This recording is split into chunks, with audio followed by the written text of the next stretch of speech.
अब आप विचार करेंगे कि शंकर भगवान रुद्राक्ष पहने हैं और उसमें विश्व का कल्याण कैसे है।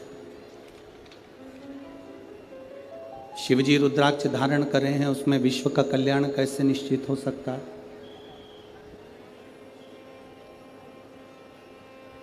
एक बात अपने भीतर उतार कर रखना, विद्येश्वर संहिता में लिखा है, ये वाला ऐसी आवाज कर रहा है, इसको बंद कर दो। विद्येश्वर संहिता में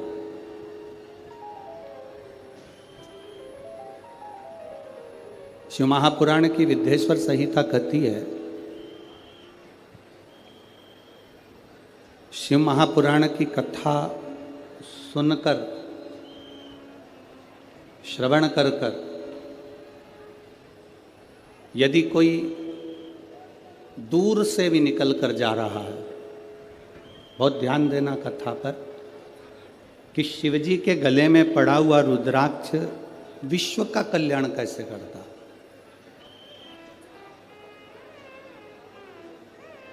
विद्येश्वर संहिता कहती है कि अगर कोई भूलवश भी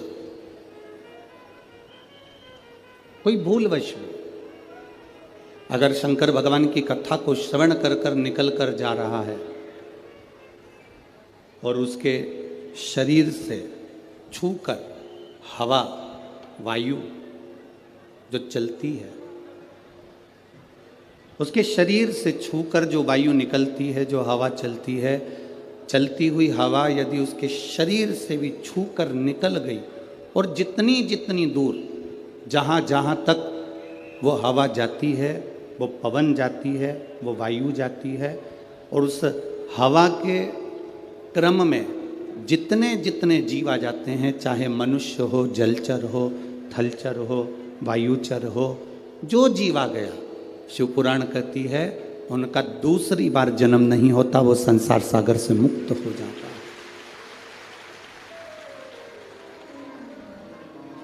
वो संसार सागर से मुक्त हो गया।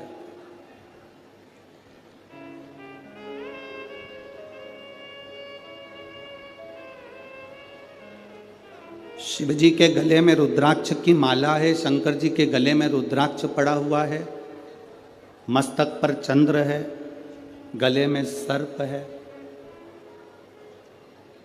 मृगछाला पहने हुए हैं। ये मेरे बाबा ने जितना जितना स्वरूप बनाया है, मेरे बाबा जितना जितना श्रृंगार ये करे हैं, ये संपूर्ण जगत के उद्धार के लिए करे।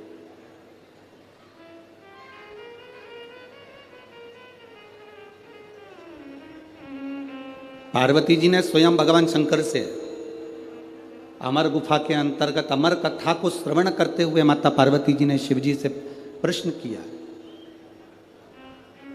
उस प्रश्न का उत्तर आपके भी मुख पर होना चाहिए।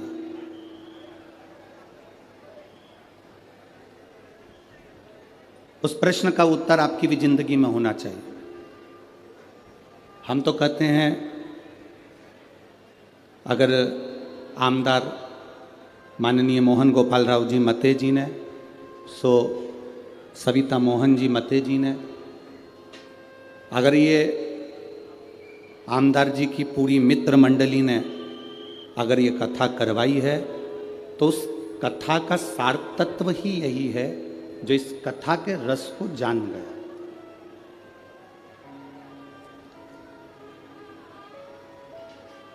आज कथा के मंडप में माननीय सांसद महोदय कृपाल जी तुमाने जी भी विराजे हैं। शिव कथा कह रही है। एक प्रश्न माता पार्वती जी ने भगवान शंकर से कहा, अमरनाथ की गुफा में हम प्रवेश करें ना करें, अमरनाथ जी का दर्शन करने हम पहुँचे ना पहुँचे, अमरनाथ जी का हमने कभी दर्शन किया ना किया, हम कभी अमरनाथ दर्शन के लिए पहुँचे ना पहुँचे, पर ये प्रश्न और इसका उत्तर आपके भीतर होना चाहिए। ये प्रश्न भी हो और इसका उत्तर भी। पार्वती जी ने शिव जी से प्रश्न किया, बाबा, प्रभु, स्वामी, आपके शरीर पर जो वस्तु आपने धारण करी है, मैं 5 वस्तुओं को पार्वती जी कहती हैं आपसे पूछना चाहती हूं। केवल 5 वस्तु का मैं महत्व जानना चाहती हूं। एक, आपके गले में पड़ा हुआ रुद्राक्ष। दूसरा, गले में पड़ा हुआ सांप। तीसरा, मस्तक पे लगा हुआ चंद्र। चौथा, मस्तक पे रखी हुई गंगा। और 5वां, कंठ में पड़ा हुआ विष। ये 5 चीजें जो आपके पास में विराजमान है, ये 5 चीजें जो आपके पास में हैं, आपके पास में विराजमान है, इन 5 चीजों का दर्शन यदि संसार के मनुष्य को हो जाए तो मैं ये जानना चाहती हूं कि वो संसार का मनुष्य किस लोक में जाता है, किस स्थान पर जाता है। बाबा देवादिदेव महादेव जो माता पार्वती जी को कथा सुनाने के लिए विराजमान थे, अमर कथा जो कह रहे हैं, पार्वती जी को जो ज्ञान उपदेश दे रहे हैं, माता पार्वती जी को जो ज्ञान उपदेश प्रदान कर रहे हैं, वो भगवान शंकर पार्वती जी से कहते हैं, पार्वती तू 5 दर्शन को भूल जा। गंगा का दर्शन हुआ कि नहीं हुआ उससे मतलब नहीं, चंद्र का दर्शन हुआ कि नहीं हुआ उससे मतलब नहीं, कंठ में भरे हुए विष का दर्शन हुआ कि नहीं हुआ उसका मतलब नहीं, सर्प गले में पड़ा है उसका दर्शन हुआ कि नहीं हुआ उसका मतलब नहीं। पार्वती, अगर संसार का मनुष्य मेरे गले में पड़े हुए रुद्राक्ष को अगर अपने कंठ में धारण भी कर लेता है या उसका स्पर्श भी कर लेता है तो फिर पुनः उसका जन्म नहीं होता, वो कैलाश धाम का अधिपति बन जाता।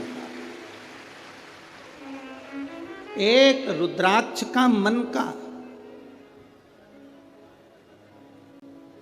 एक रुद्राक्ष का मन का, ये मनुष्य के जीवन को सुख प्रदान कर देता।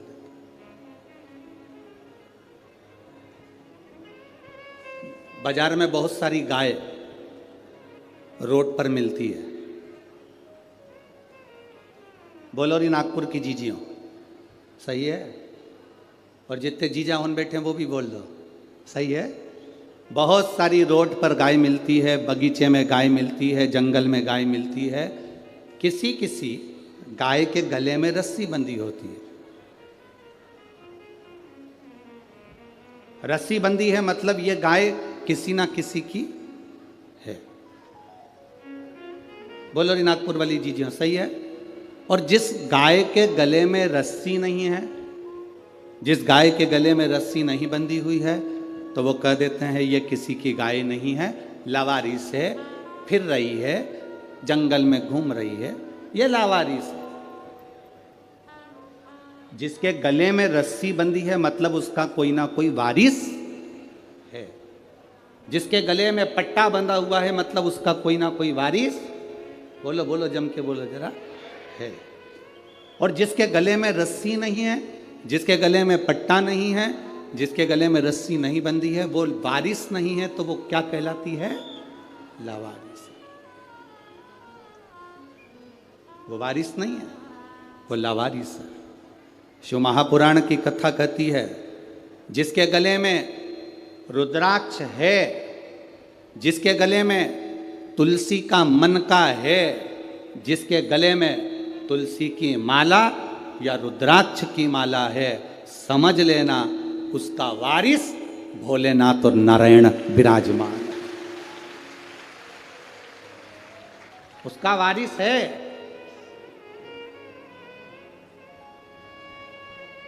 आप सोने के कितने भी आभूषण पहन लो, चेने पहन लो, कितना सुंदर आभूषण धारण कर लीजिए, कितने भी हीरे के हार पहन लो, वारिस नहीं कहलाएगा।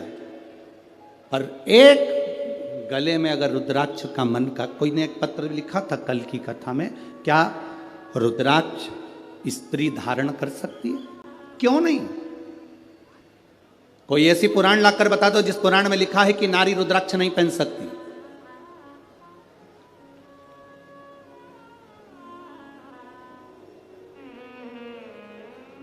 उस पत्र में लिखा था क्या नारी, क्या स्त्री भगवान शंकर के शिवलिंग का स्पर्श कर सकती है? क्या नारी स्त्री भगवान शंकर के शिवलिंग का स्पर्श कर सकती है? कोई ऐसी एक पुराण लाकर बताओ जिसमें लिखा हो कि नारी शंकर भगवान के शिवलिंग का स्पर्श नहीं कर सकती। अगर नारी शंकर भगवान के शिवलिंग का स्पर्श नहीं कर पाती तो आप ही के महाराष्ट्र की, आप ही के मराठवाड़ा की, आप ही के महाराष्ट्र की मां अहिल्याबाई होलकर, जिसके हाथ में शिवलिंग रखा रहता था, आप ही के मराठवाड़ा की, आप ही के महाराष्ट्र की मां अहिल्याबाई होलकर, जिनके हाथ में हमेशा शिवलिंग रखा हुआ था।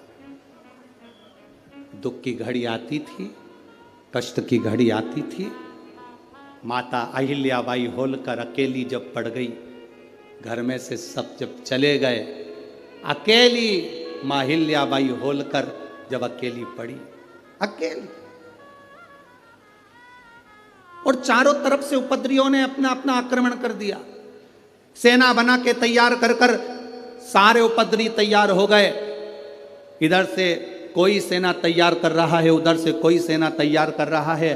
अकेली अहिल्याबाई होलकर अकेली जब पड़ गई, तब मां अहिल्याबाई होलकर को लगा कि अब मैं करूं तो करूं क्या, अब मैं क्या कर सकता। माता अहिल्याबाई होलकर ने अपने सैनिकों को बुलाया, अपने मंत्री महामंत्री को बुलाकर कहा कि चारों तरफ से सेना आ रही है, एक भी ऐसी स्थान नहीं जहां से सेना आक्रमण नहीं कर रही है। चारों तरफ से सेना तैयार बैठी है और कूच कर चुकी है, आने की तैयारी हो गई है। मंत्रियों, महामंत्रियों, बताओ अब करा क्या जाए? आप ये बताओ, अपनी सेना में बल कितना है, कितने सैनिक, कितने घुड़सवार, कितने शस्त्रधारी, सशस्त्रधारी, कितने कितने सैनिक है हमारे पास में?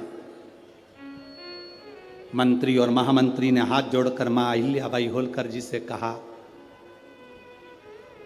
मां अहिल्याबाई होलकर से कहा, महारानी जी, महारानी जी, आपको एक बात कहना चाहते हैं, अगर हमारे सैनिक युद्ध लड़ें तो एक तरफ से आने वाली सेना से युद्ध लड़ सकते हैं, पर 3 तरफ से आने वाली सेना के बराबर हमारे पास सैनिक भी नहीं है। महारानी जी, इतनी सेना हमारे पास में नहीं है कि हम युद्ध कर सके। मौन हो गई मां अहिल्याबाई होलकर, मौन, एकदम मौन।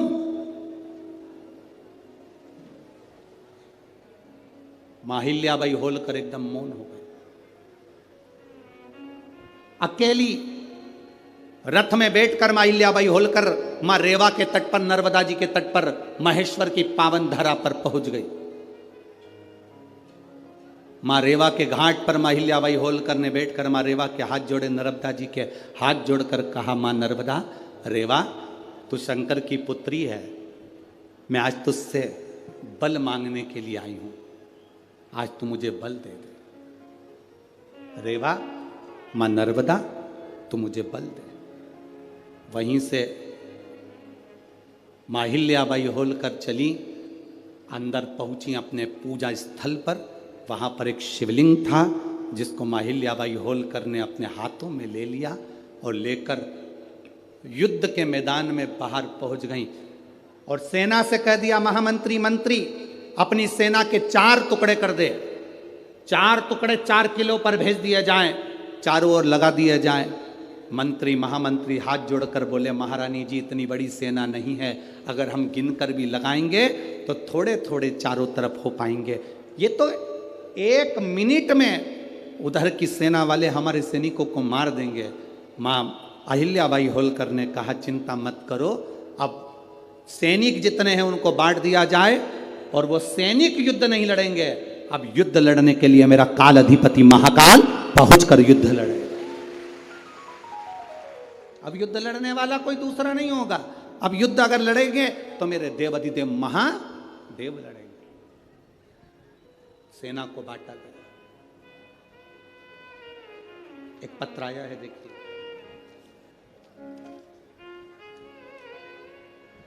मेरा नाम मंजरी मंदार पाटिल है। मैं गोपाल नगर नागपुर की रहवासी हूँ। कहीं बैठी हों तो हाथ हिला सकती हैं, कहीं बैठी हों तो हाथ हिला सकती हैं। मेरा नाम मंजरी मंदार पाटिल है। मैं गोपाल नगर नागपुर की रहवासी हूँ। कहीं बैठी हों तो हाथ हिला सकती हैं। गुरुजी, आप अगर पत्र को पढ़ें तो पढ़ सकते हैं, जरा ध्यान से पत्र पढ़िएगा। एलईडी पर भी पत्र चल रहा है, आस्था चैनल पर भी चल रहा है। गुरुजी, सच्ची श्रद्धा से बताती हूँ कि मेरा आप पर बिल्कुल भी भरोसा नहीं था। बहुत सारी महिलाएं आपके बारे में कहती थी, कई लोग कहते थे कि एक बार कथा सुना करो, पर मेरा आप पर बिल्कुल भरोसा नहीं था।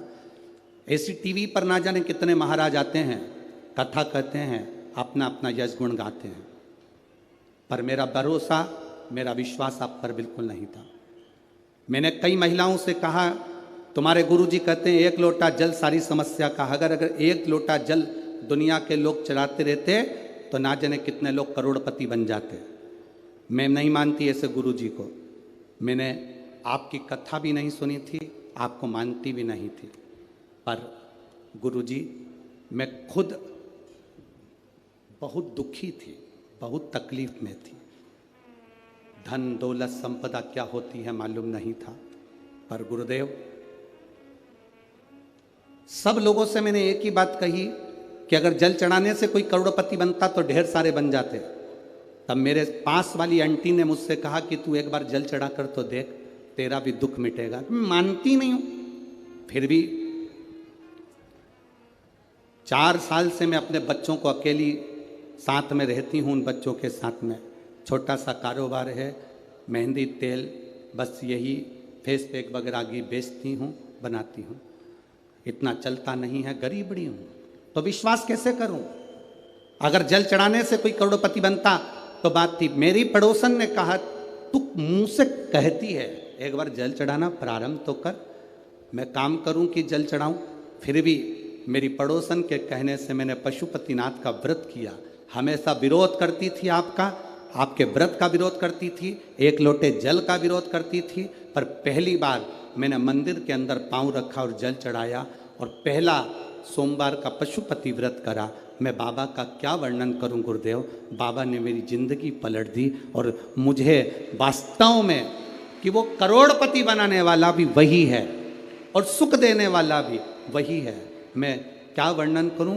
पहला सोमवार और मुझे छत्तीसगढ़ से एक कंपनी ने मेहंदी और तेल और फेस पैक का ऑर्डर दे दिया, जो कि कई लाखों का था। बाबा की कृपा से मुझे पहले सोमवार पर वो फल प्राप्त हो गया। गुरुदेव, पहला ऑर्डर मैंने पूरा करा जब मुझे लाखों रुपए का फायदा हुआ। दूसरा ऑर्डर फिर मुझे वापिस छत्तीसगढ़ से फिर प्राप्त हुआ और बाबा की कृपा से लोग सत्य कहते हैं गुरुजी, सारी समस्या का हल एक लोटा जल। अब मैं छाती ठोक कर कह सकती हूँ गुरुदेव कि शिव महापुराण कोई पुराण नहीं, स्वयं शिव पुराण के रूप में शंकर कथा करने आता है और शंकर कथा कहता है और शंकर ही कथा सुनता है।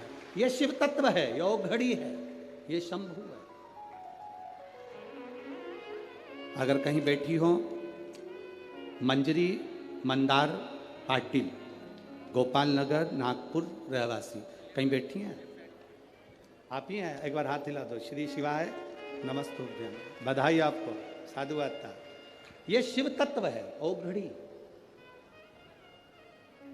और तेरी कृपा बिना ना हिले एक भी अणु, लेते श्वास तेरी कृपा से तनु तनु। हे गंगाधार मुक्ति द्वार ओमकार तू, भोले ओमकार तू। आयो शरण तिहार शंभु तार तार तू। बखान क्या करूं मैं राखों के ढेर का, जब कपटी बहुत है खजाना कुबेर का। मेरे बाबा तू सरल नहीं, तू सहज नहीं है मेरे बाबा। पार्वती जी से शिव जी कह रहे हैं चंद्र का दर्शन हुआ कि नहीं हुआ पता नहीं, सर्प का दर्शन हुआ कि नहीं हुआ पता नहीं, विष का दर्शन हुआ कि हुआ नहीं पता नहीं, गंगा का दर्शन हुआ कि ना हुआ पता नहीं, पर एक रुद्राक्ष का भी दर्शन भूलवश भी अगर जीव धारण कर लेता है तो वो सहज नहीं रहता। शंकर कहते हैं उसमें मेरा एक अंश उसके अंदर प्रविष्ट रहता है। एक रुद्राक्ष, जिस गाय के गले में रस्सी है वो उसका वारिस है, जिस गाय के गले में पट्टा बंधा है उसका वारिस है। जिस गाय के गले में रस्सी नहीं, पट्टा नहीं, वो लावारिस है। उसी तरह जिसके गले में रुद्राक्ष है शंकर उसका वारिस है, जिसके गले में तुलसी है उसका मेरा पांडुरंगा हरि विठ्ठल, मेरा पंडरीनाथ, मेरा हरि विठ्ठल उसका वारिस है, मेरा हरि उसका वारिस है।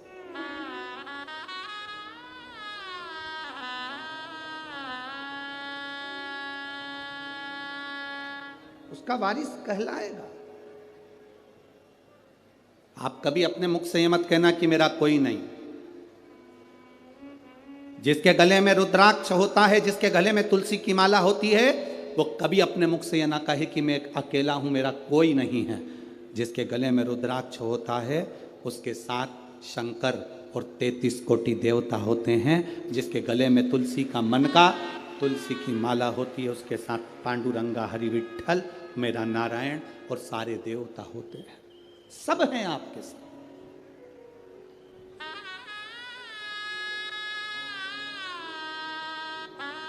बस एक बात अपने अंदर उतार कर रखना,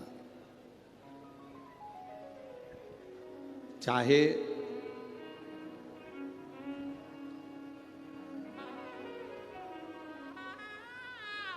घर में फर्नीचर कम होगा चल जाएगा। क्या कम होगा? बोलो बोलो, जम के बोलो जरा। फर्नीचर, घर में फर्नीचर कम होगा चलेगा, पर आपके नेचर कम होगा नहीं चलेगा। नेचर प्रबल रखिए।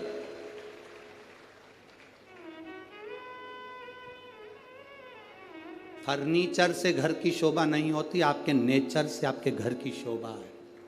आप क्या नेचर रखते हो, आपका व्यवहार क्या रखते हो, आपके चेहरे पर कितनी स्माइल है, आपके चेहरे पर कितनी मुस्कान है, आपके बोलने का तरीका क्या है, आपके अंदर कितनी नम्रता है, वो देखा जाता है।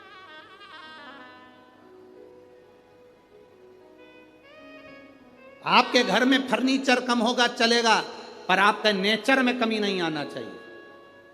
नेचर कम नहीं होना चाहिए। जितनी नम्रता दे सकते हो, जितनी करुणता दे सकते हो उतनी दीजिए, जितना प्रेम रख सकते हो उतना दीजिए।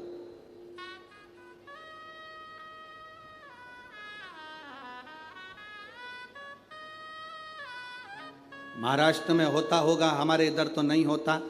महाराष्ट्र में हमने देखा भी नहीं।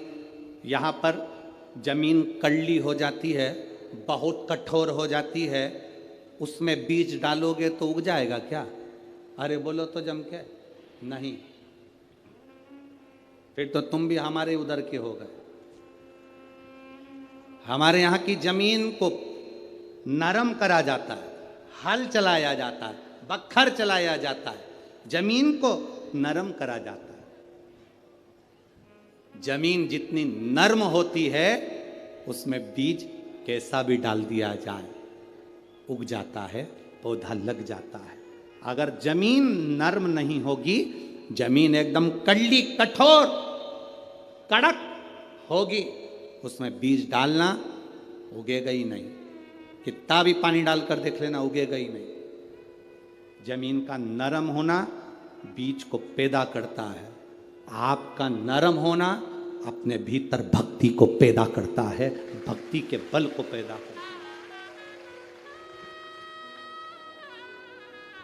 बहुत कड़ली जमीन बना लोगे तो उसमें बीज बोने पर कोई फायदा नहीं है। फसल में पानी दे दो, खाद डाल दो, दवाई डाल दो, कोई फर्क नहीं पड़ता, बीज नहीं उगेगा, क्योंकि जमीन कड़ली थी। कड़ली जमीन में तुमने बीज बो दिया, उसका कोई लाभ नहीं है। तुम अंदर से कितने भी कड़ले बन जाओ, कठोर हो जाओ, तुम्हारे अंदर कितना भी गुस्सा भर लो, क्रोध भर लो, कितनी भी तृष्णा भर लो, उसमें भक्ति का बीज बोओगे तो कभी लगने वाला नहीं है। नेचर बदलो। फर्नीचर बदलने से कुछ नहीं होगा घर का। अभी इससे पहले छत्तीसगढ़ की कथा थी, हमने कहा था घर बदल के देख लिया, घर में शांति नहीं आई। दुकान बदल कर देख ली, शांति नहीं आई। व्यापार बदल कर देख लिया, शांति नहीं आई। गाड़ी बदल कर देख ली, शांति नहीं आई। किसी ने कह दिया घर की दिशा चेंज कर लो, वो बदल ली। किसी ने कहा बाथरूम बदल लो, कोई ने कहा सीढ़ी बदल लो, कोई ने कहा रसोई घर बदल लो, कोई ने कहा दुकान बदल लो, कोई ने कहा व्यापार बदल लो, कोई ने कहा गाड़ी बदल लो, कोई ने कहा पहनने का तरीका बदल लो, कोई ने कहा कपड़े बदल लो। सब कुछ बदल कर देख लिया, कुछ फायदा नहीं हुआ। अब एक बार शिव महापुराण की कथा मानो, कुछ मत बदलो। जिस घर में रह रहे हो उसी में रहो, जो व्यापार कर रहे हो उसी को करो, बस अपने नेचर को थोड़ा सा बदल लो, सब कुछ अच्छा हो जाए। बोल बम का नारा है, इतना धीमा बोलोगे तो कल्याण तुम्हारा है। अच्छे से बोलो जरा, बोल बम का नारा है, सारी समस्या का हल शिव तत्व को पाना। हम अंदर से कठोर बन गए, बहुत कठोर। अब इतनी भीतर की कठोरता हमारे भीतर विश्वास कैसे पैदा करें? हमारे भीतर भक्ति कैसे पैदा करें? हमारे भीतर नम्रता कैसे पैदा करें? शिव जी से पार्वती जी ने पूछा कि आपके ये 5 चीजों का दर्शन जीव को क्या देता है? शंकर भगवान कहते हैं इन 5 का दर्शन आप कर पाए ना कर पाए, केवल एक दर्शन भी अगर आपने कर लिया। काय का दर्शन? जम के बोलो जरा, रुद्राक्ष। महिलाएं पूछती हैं क्या रुद्राक्ष स्त्री पहन सकती है? क्यों नहीं?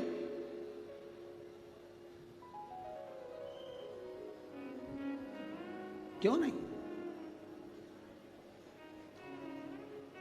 क्या स्त्री भगवान शंकर के शिवलिंग का स्पर्श कर सकती है?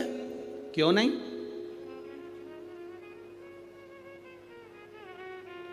बस रजस्वला धर्म के समय पर स्पर्श ना करें, रजस्वला धर्म के समय पर भगवान को छुएं ना, मंदिर देवालय शिवालय ना जाए।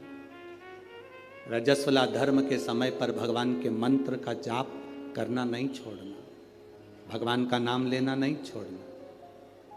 कोई ने कहा गुरुजी हमने तो सुना है कि रजस्वला धर्म के समय पर नारी भगवान का नाम भी नहीं ले सकती। हमने कहा रजस्वला धर्म के समय पर नाम क्यों नहीं ले सकते? रजस्वला धर्म के समय पर खा सकते हो,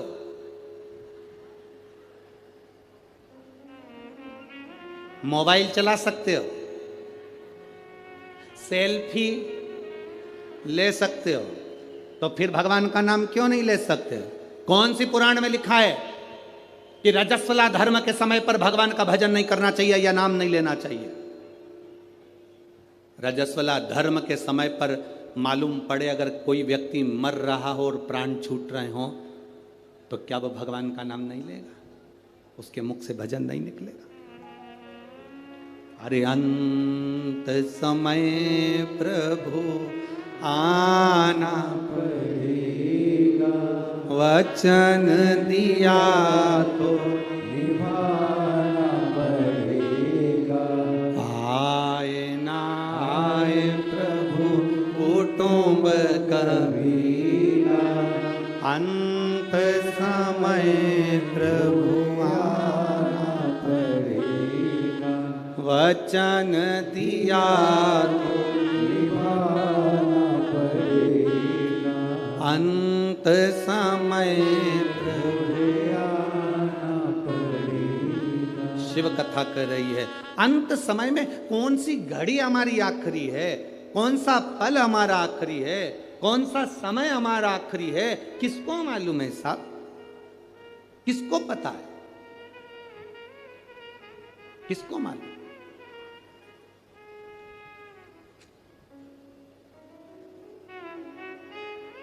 कौन सा समय हमारा आखिरी होगा यह किसको मालूम? महाभारत के शाल्य पर्व में अध्याय नंबर 43 में, अध्याय नंबर 43 के 21 से लेकर 39 श्लोक में नमूची नाम के एक असुर का वर्णन आता है।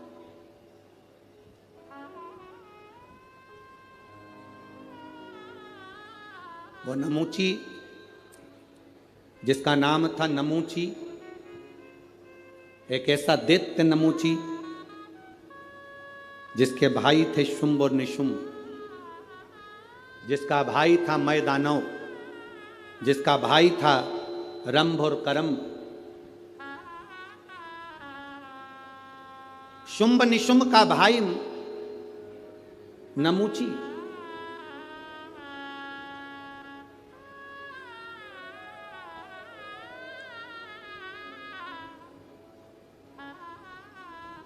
जिसने भगवान विष्णु का तप करा, भगवान नारायण प्रसन्न नहीं हुए। ब्रह्मा जी का तप करा, ब्रह्मदेव प्रसन्न नहीं हुए, गुस्से में आ गए, क्रोध में आ गए, इंद्र पर आक्रमण कर दिया। और इंद्र पर आक्रमण कर कर इंद्र की सत्ता को उसने कब्जा कर लिया। इंद्र की सत्ता पर कब्जा करा, धीरे धीरे कर कर उसने सारी सत्ताओं को अपना बना लिया। अब फिर तप करने बैठा। अब उसने सोचा कि इंद्र की सत्ता मेरी हो गई, सारी सत्ता मेरी हो गई, अगर नारायण और ब्रह्मा ने मेरे को वर नहीं दिया तो मैं उनकी सत्ता को भी अपना बना लूंगा। वो क्रोध में आकर तप करने बैठ गए। तप करा तो ब्रह्मदेव और भगवान विष्णु प्रकट हुए। भगवान ब्रह्मा जी ने कहा, नमूची तुझे क्या चाहिए? नमूची ने कहा कि बस मुझे वर चाहिए। ब्रह्मा जी ने कहा वर देने की सामर्थ्यता तो नारायण में। ब्रह्मा जी का तप छोड़कर नमूची भगवान विष्णु की साधना करने लगा। भगवान नारायण की साधना करते करते भगवान नारायण प्रकट हो गए और भगवान नारायण ने प्रकट होकर पूछा, नमूची तुझे क्या चाहिए? नमूची कहता है बस मैं आपसे वर मांगना चाहता हूँ। इतने में भगवान विष्णु ने सोचा कि अगर मैं नमूची को वर दे दूंगा और ये क्या मांग लेगा पता नहीं। तो भगवान विष्णु ने कहा कि वर देने की सामर्थ्यता तो मुझ में है ही नहीं, वर तो महादेव दे सकते हैं। अब नमूची भगवान शिव को ढूंढते ढूंढते भगवान शंकर की साधना करना है और कैलाश पर पहुंच गया।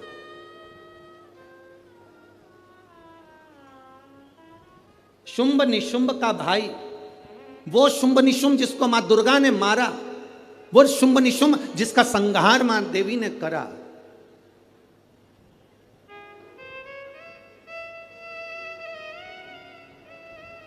देवी जी की आरती में आप लोग गाते होंगे, गाते हो, शुंभ निशुंभ का वर्णन होता है।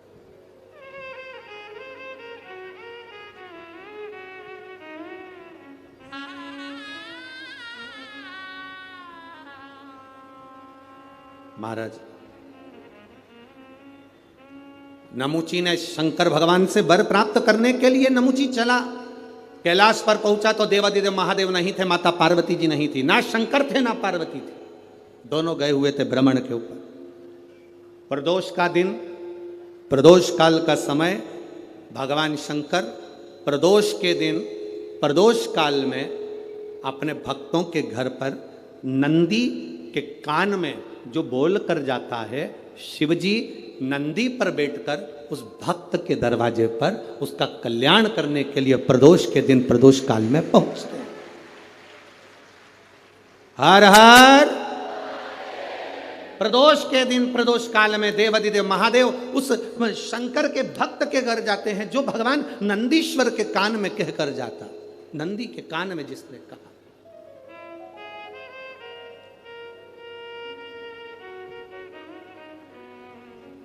शंकर भगवान के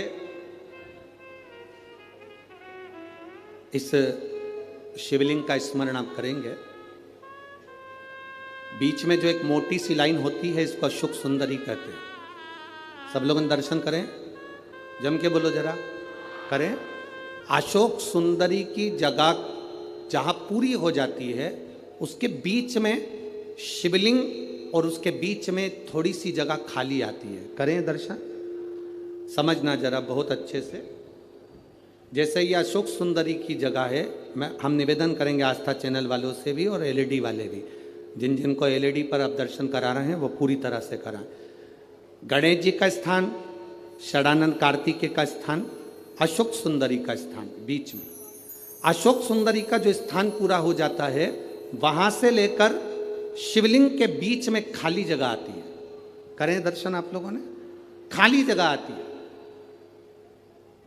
उस खाली स्थान की जो महत्वता है, ये जो अशोक सुंदरी से लेकर बीच में जो जगह है, ये भगवान शंकर की जो धर्म पत्नी है माता पार्वती, उनकी जो योगनियां हैं 64 योगनी, उनकी जो शक्ति पीठें हैं, उनकी जो सिद्धता है, उनकी जो सिद्धियां हैं, ये अशोक सुंदरी से शंकर के शिवलिंग के बीच में जो खाली जगह होती है, इस स्थान पर 64 योगनियां, देवियां, अष्ट सिद्धियां, नवनिधियां सब इस स्थान पर रहती है। इसलिए हमारे यहाँ शिव महापुराण की कथा कहती है, पूर्ण पूजन के बाद अगर कोई नारी, कोई पुरुष, कोई बच्चा, कोई बुजुर्ग अपने मन की बात का स्मरण इस जगह पर हाथ को रखकर, जैसे किसी के हृदय पर हाथ रखते हैं तो दिल धड़कता हुआ स्मरण होता है, उसी तरह यहाँ स्पर्श करेंगे और स्पर्श कर कर जब अपने मन की बात कहते हैं तो देवाधिदेव महादेव नंदी के साथ आकर प्रदोष के दिन कार्य की सिद्धता पूर्ण करते हैं। उस स्थान की मूलता होती है, वो स्थान समझ में आएगी ना जगह। अरे बोलो तो जम के, नहीं समझ में आई हो तो एक बार फिर वापिस समझ लीजिए, फिर समझो वापिस। स्थान देखिएगा, अपने को भगवान की कृपा से यहाँ नागपुर में शंकर जी का शिवलिंग कोई ने कागज का बनाकर यहाँ जो भेजा, ये काम बाबा की कृपा से आप लोगों के स्मरण के लिए आया। देखिए जरा, गणेश जी का स्थान, कार्तिकेय जी का स्थान, बीच में ये आ गई अशोक सुंदरी की मोटी सी लाइन।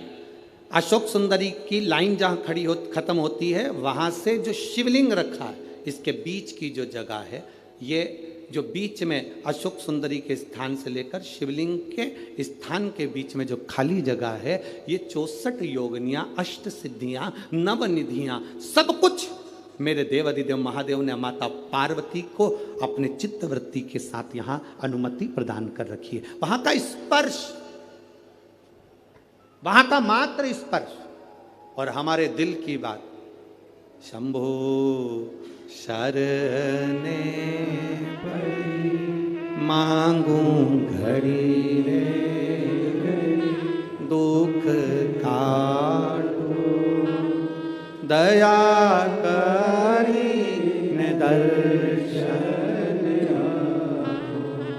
उस स्थान का स्पर्श हमें सुख देता, स्थान का स्पर्श।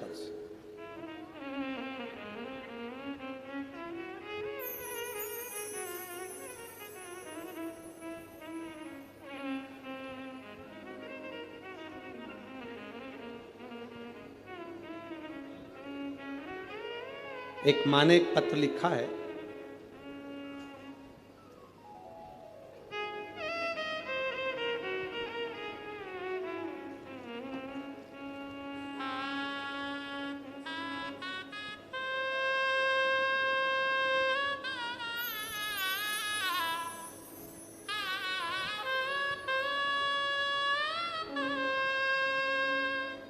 मेरा नाम भाग्यश्री जगदीश जिम काटे है, मोबाइल नंबर ये है, पता भील गांव, नाका नंबर 2, कामठी रोड, नागपुर की रहने वाली हैं, कहीं बैठी हैं?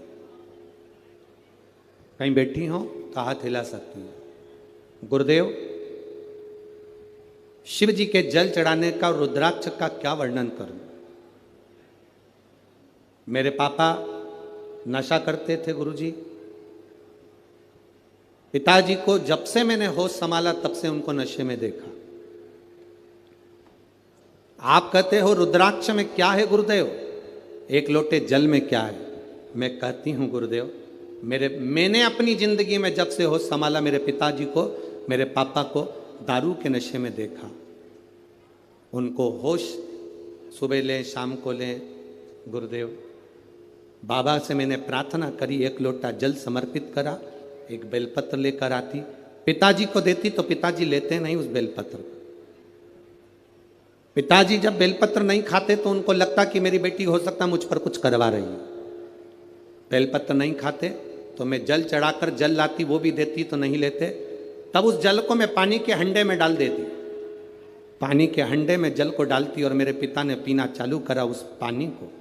गुरुदेव, मैं शिवजी से रोज प्रार्थना कर कर आती थी, बाबा मेरे पिता दारू के नशे को छोड़ दें। और गुरुदेव, आज मैं गर्व से कहती हूं कि मेरे पिता पूर्ण तरह से मदिरा को त्याग दिए। ये शिव तत्व है। गुरुदेव, मेरे शरीर में एक बीमारी थी, जिस बीमारी के चलते मेरे को जहां पर फुंसी होती थी वहां गठान पड़ जाती थी। मेरे शरीर में जहां फुंसी हुई वहां गठान पड़ जाती थी, उस गठान को ऑपरेशन की जरूरत होती थी। जितनी बार भी मैंने थेरेपी करवाई, टेस्ट करवाए, हर तरह के ब्लड टेस्ट कराए, सारी जांचें हुई, पर इस समझ में नहीं आया कि मुझे इतनी गठाने शरीर में क्यों हो जाती। बाबा, आपने एक बार कहा था कथा में कि शंकर भगवान के जो जल बहकर नीचे गिरता है, जहां पर 33 कोटि देवता का स्थान, मां दुर्वा को टच कर कर उसको खाने का कहा था। गुरुदेव, मैंने उसको खाना प्रारंभ करा और मुझे बचपन से जो प्रॉब्लम थी वो प्रॉब्लम मेरी समाप्त हो गई। अब मेरे शरीर में गांठ नहीं पड़ती है। ये मेरे बाबा की कृपा, शिव तत्व ओघड़ी की कृपा, ये शंभु है, शंकर।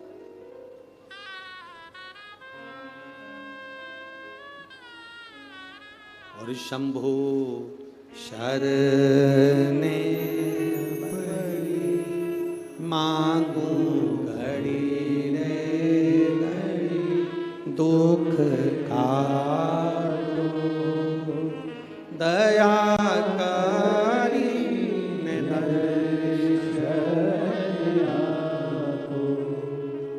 कुछ स्थान होते हैं जिस स्थान की बड़ी महत्वता होती है। हमारे जीवन के अंतर्गत तो कुछ स्थान ऐसे होते हैं जिन स्थानों की महत्वता। अब आप लोगों को अगर बोलें और आप उसका स्मरण, जैसे आपको कहा कि शिवलिंग के यहाँ स्थान है जिसकी मूलता, भागवत जी हो ना, अगर कहीं भागवत हो रही हो, राम कथा हो रही हो, तो तुम व्यासपीठ के चारों तरफ कहीं पर भी घूम लो, फिर लो, तुम्हारी मर्जी, तुम्हारा मन।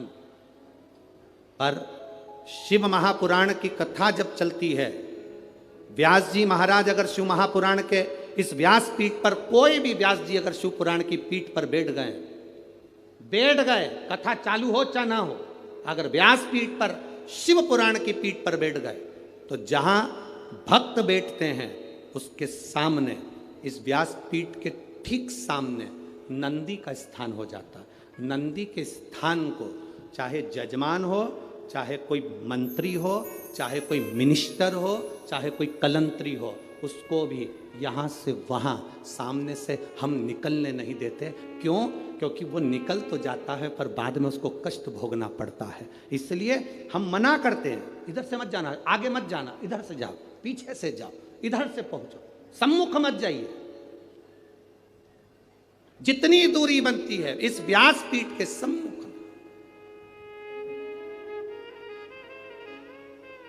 अब उसको समझने वाला समझ नहीं पाता, इसलिए हम जब साउंड वाला साउंड लगाता है, बक्से वाला बक्सा लगाता है, तो हम उससे कह देते हैं यहाँ से यहाँ तक पैक कर दो, ये नंदी की जगह पर कोई के चरण ना पड़ जावे। जितनी देर आप कथा सुनते हो, जितनी देर आप कथा के मंडप में बैठकर कथा सुनते हो, उतनी देर 33 कोटि देवता नंदीश्वर तुमरुका जी इस व्यासपीठ के ठीक सामने बैठकर शंकर की कथा का स्मरण करते हैं। कथा का स्मरण,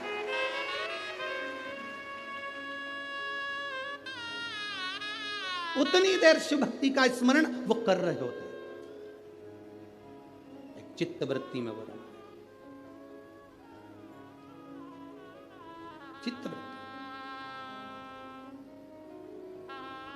कई कैमरे वाले ऐसे होते हैं, फोटो खींचने वाले होते हैं, हम उन्होंने अभी तक शिव पुराण में कभी गए नहीं होते हैं। वो क्या भागवत जी में गए हैं, राम कथा में गए हैं तो कहीं से भी निकल जाते हैं, उनको अंदाजा नहीं रहता। हमारे भक्त उनसे कहते भैया सामने से नहीं जाना, जाना पीछे से, आप उधर से जाना, शिव के पीछे से निकल जाना, सम्मुख मत जाना। तुमरुका जी है, नंदीश्वर है, उनके गण है, वहाँ स्थान है उनका।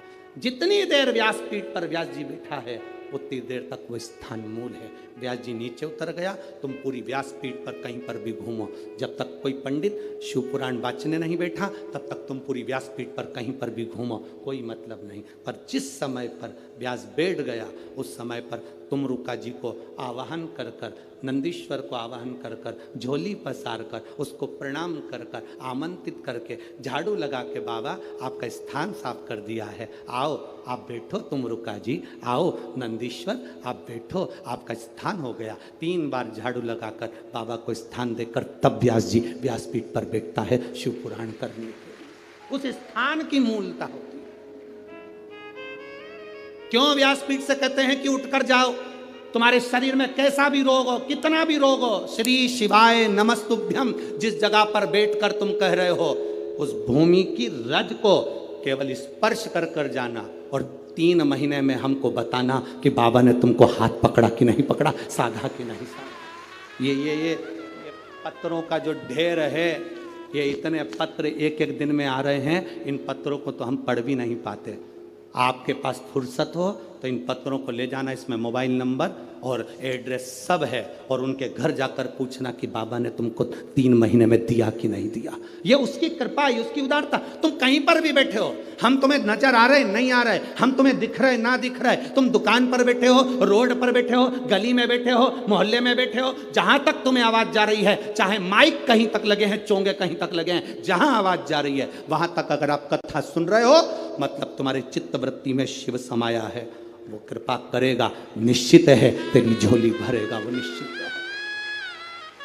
खाली ना जाता कोई दर से तुम्हारे, खाली ना जाता कोई दर से तुम्हारे, मैं भी खड़ी हूँ नन्ही बाह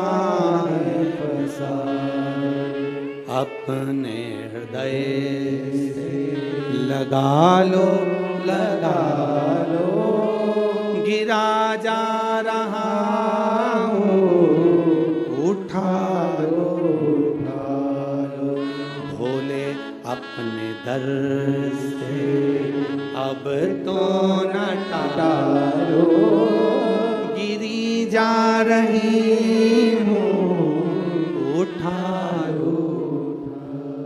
ये समझना हमको है, शंकर के एक एक भाव को समझना हमको है, शिव की भक्ति का क्या फल है, शंकर की कथा सुनने के बाद हमें क्या मिलता है, ये तो सियोर वाला महाराज भी नहीं जानता, पर इतना जरूर जानता है कि झोली कभी खाली नहीं रहती, ये निश्चित है।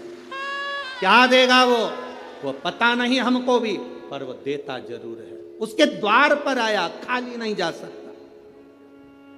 ब्रह्मा ब्रह्मलोक में रहते हैं, भगवान विष्णु वैकुंठ लोक में रहते हैं, शंकर भगवान मृत्यु लोक में रहते हैं। जो बहू पूना में रह रही है और तुम नागपुर में रह रहे हो, तुम्हारी तबीयत खराब होगी तो पूना वाली इतनी जल्दी नहीं आएगी, जो बहू तुम्हारे पास रह रही होगी वो दौड़ कर आ जाएगी। उसी तरह ब्रह्मा ब्रह्मलोक में, भगवान विष्णु वैकुंठ लोक में, इंद्र इंद्रलोक में रहते हैं, देवता देवलोक में रहते हैं, पितर पितर लोक में रहते हैं, मेरा शंकर इस भूमंडल पर रहता है। बुलाओगे दौड़ कर आएगा, तुरंत आएगा। वो कैलाश अधिपति शंकर है जो कंकर कंकर में बसा हुआ है। उसको जिसने पहचान लिया वो जिंदगी में सब कुछ पा गया। जो अहंकार में फूल गया, अपनी अभिमत्ता में फूल गया, अपने अहम में फूल गया, एक दिन ककड़ी और भुट्टे की तरह कट कर बाहर फेंका गया। अपनी अभिमत्ता को त्याग कर जिसने शिव को जान लिया उसकी जिंदगी संवर गई है। जिसने पहचान लिया देवाधिदेव महादेव, तो जान गया शंकर को, उसकी जिंदगी बन गई। जो नहीं जाना वो गया, वो गया। कितने दिन की शिवपुराण थी नागपुर में? अरे बोलो तो जम के 5 दिन की। आज कौन सा दिन हो गया? तीसरा। कल चौथा, परसों पांचवा। कल के दिन भी यही 2 बजे से 5 बजे तक कथा हो जाएगी। परसों के दिन सवेरे 8 बजे से 11 बजे तक कथा पूरी हो जाएगी। टीवी पर 2 बजे से 5 बजे तक आ जाएगी। 11 बजे जो यहाँ सुनने वाले हैं वो सवेरे सुनेंगे, अपने अपने घर चले जाएंगे। जो लड़ने वाले हैं, झगड़ा करने वाले हैं, वो यहीं की दहीं धरे की धरे रह जाएंगे। जिनको कथा से मतलब था उसने झोली भर ली और बटोर कर ले गया। जिसको दुनिया से मतलब था वो पड़ा की पड़ा रह गया। जिसको कथा से मतलब था उसने झोली भर भर कर बटोर लिया, महादेव से मांग लिया, बाबा खाली मत भेज देना। आज हम जब मोहनमते भाऊ जी के यहाँ पर वहाँ पर थे, आमदार जी के यहाँ, तो वहाँ पर कोई झांसी वाले भैया बता रहे थे कि यहाँ, झांसी वाले नहीं, यहीं के कोई भाई बता रहे थे कि हम जहाँ रह रहे हैं गुरुजी, इसी के सामने कोई परिवार रहता है, उसके घर में कई सालों से बच्चे नहीं थे, कई साल हो गए थे बच्चे नहीं थे। गुरुजी वो सीहोर गए, बाबा को कहकर आ गए, बाबा सब दूर धक्के खाली है, अब तेरे दरवाजे का धक्का मत निकाल देना, मुझे औलाद जरूर देना।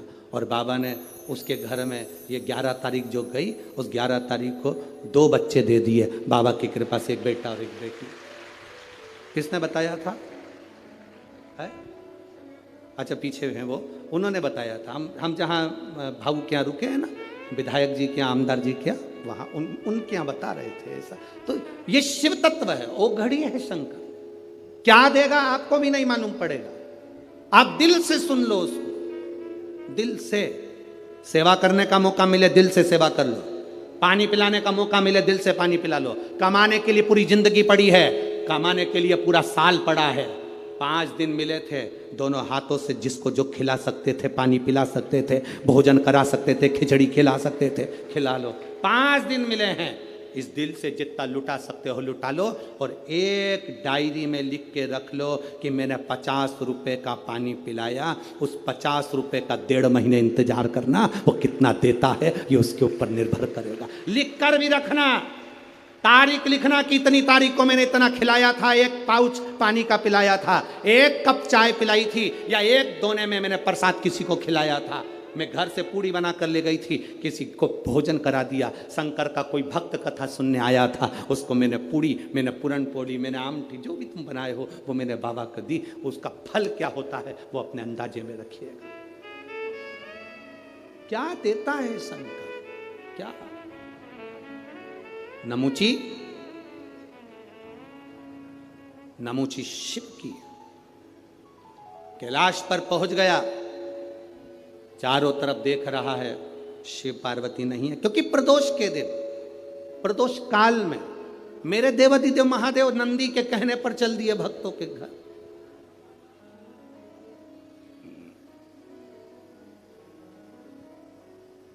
प्रदोष काल, प्रदोष के दिन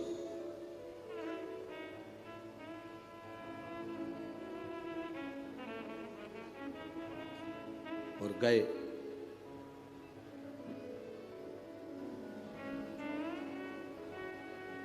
नमुची ने वहां पहुंचकर क्या देखा कि शंकर भगवान तो नहीं है, पार्वती भी नहीं है, गणेश भी नहीं है, षडानंद कार्तिकेय भी नहीं है। कैलाश सूना पड़ा, एकदम सूना, एकदम सूना। नमुची ने देखा कि एक रुद्राक्ष का मन का, शिव जी के गले में जो मन के पड़े थे, शंकर के गले में जो माला पड़ी थी, उसमें से रुद्राक्ष का मन का भूमि पर पड़ा था। एक मन का, एक मन का। कभी कभी कुबेरेश्वर धाम से आया हुआ रुद्राक्ष हो या तुम्हारे घर में रखा हुआ रुद्राक्ष हो या गले में पड़ा हुआ रुद्राक्ष हो, बीच में से चटक जाता है, फट जाता है, टूट जाता है, अंदाजा लगाना कोई विपदा की घड़ी तेरे ऊपर आने वाली थी, तेरे घर पर आने वाली थी। देवादिदेव महादेव ने अपने ऊपर झेल ली, टूट गया, टूट गया।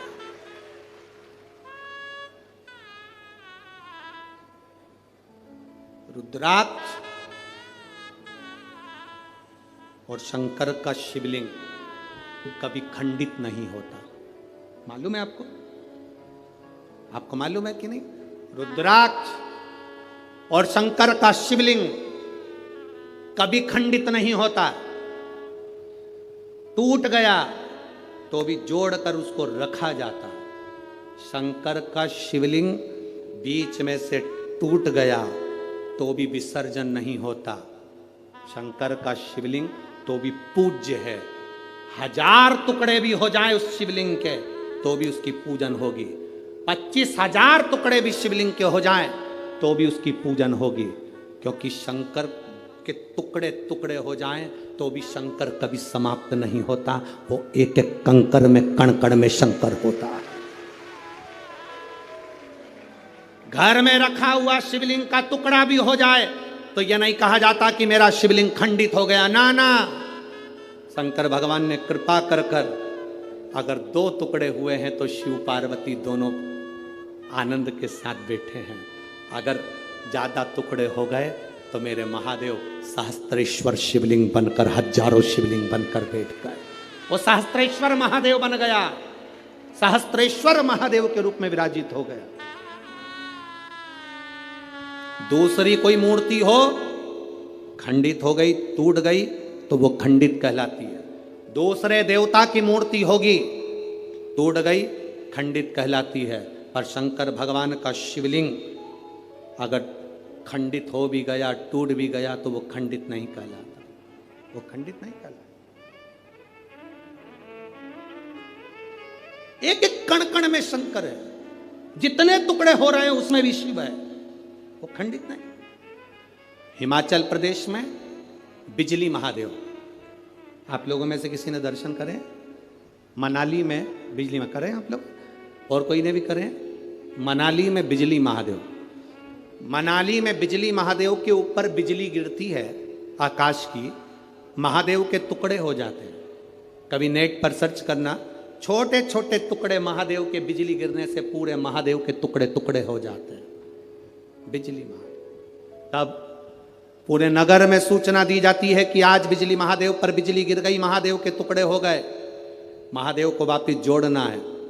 पूरे गांव से मक्खन एकत्रित करा जाता है, माखन ले जाकर ऊपर एक साधारण सा परिवार जिसकी मर्जी हो, जो सब दूर भिक्षा मांग कर माखन एकत्रित कर ले, वो लेकर पहुंच जाता। शिव जी के टुकड़े उठाता है, उसको माखन से जोड़ता रहता, पूरा दिन उसको मक्खन से भगवान शंकर को जोड़ने में लग जाता है। 1 लोटा जल देवादिदेव महादेव का नाम लेकर वो डालता है, मक्खन पूरा की पूरा पिघल जाता है, शिवलिंग जुड़ जाता है, वो शिवलिंग वापिस निर्माण हो जाता है। वो बिजली महादेव साल में 2 से 4 बार बिजली महादेव पर बिजली गिरती है, और साल में 4 बार बिजली महादेव टूट कर गिरते हैं। कभी कुल्लू मनाली जाएं तो दर्शन कर कर आना बिजली महादेव का, जिनके टुकड़े टुकड़े हो जाते हैं तो जोड़ा जाता है, उनको जोड़ते। कभी अगर समय मिले आपके पास में तो कभी स्मरण करिएगा बिजली महादेव। शिव सरल, शिवानंद,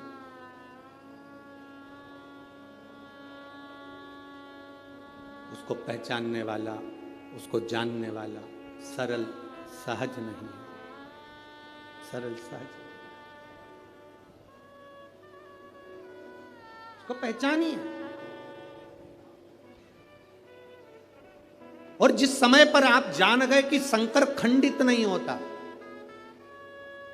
जिस समय पर आप जान गए कि शंकर कभी खंडित नहीं होते शिव, और तुम्हारे गले में, तुम्हारे घर में रुद्राक्ष है, उसके टुकड़े हो गए, उसको वापिस जोड़ने का प्रयास करो। वापिस नहीं जोड़ता, उसको एक कपड़े में बांध कर रख लो।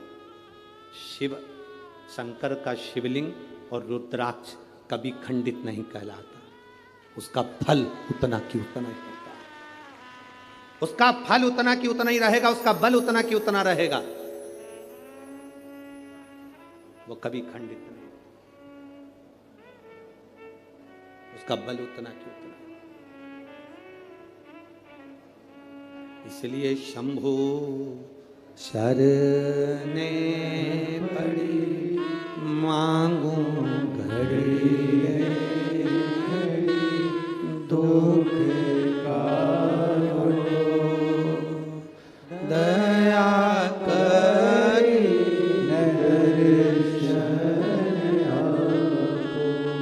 उसका फल कभी समाप्त नहीं होता। रुद्राक्ष के 10 टुकड़े भी हो जाएं तो रुद्राक्ष का फल समाप्त नहीं होता। आप में से कई लोग ऐसे बैठे होंगे जिनके घर में रुद्राक्ष टूटा होगा, बिखरा होगा। उठाओ जरा हाथ, जिनके घर में अगर कभी रुद्राक्ष टूटा हुआ भी हो तो आपको महसूस करा होगा आपने कि वो रुद्राक्ष टूट गया, बेकार हो गया, कोई काम का नहीं है। ना ना ना ना, शंकर भगवान की एक बेलपत्र, शिव की एक बेलपत्र जो शंकर जी पे समर्पित हो गई, समर्पित होने के बाद उठाने में टूट गई, खंडित हो गई। शिव जी पे चढ़ी थी, पूरी थी, और जब चढ़ने के बाद बहुत सारी उठाई गई तो टूट गई, खंडित हो गई, टूट गई, खंडित हो गई, वो खंडित नहीं कहलाती। शिव जी पे चढ़ने के बाद जो बेलपत्र का अगर एक पत्ता भी तुमको मिला तो वो पूरी बेलपत्र कहलाती है, वो अधूरी नहीं कहलाती। शंकर भगवान पर चढ़ने के बाद अगर बेलपत्र का एक पत्ता भी तुमको मिला है तो वो खंडित नहीं, वो पूर्ण है, वो पूर्ण है।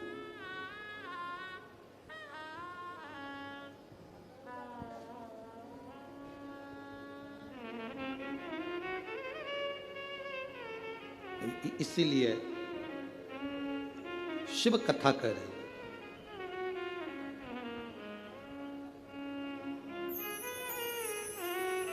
शिव महापुराण की कथा कर रहे हैं। नमुची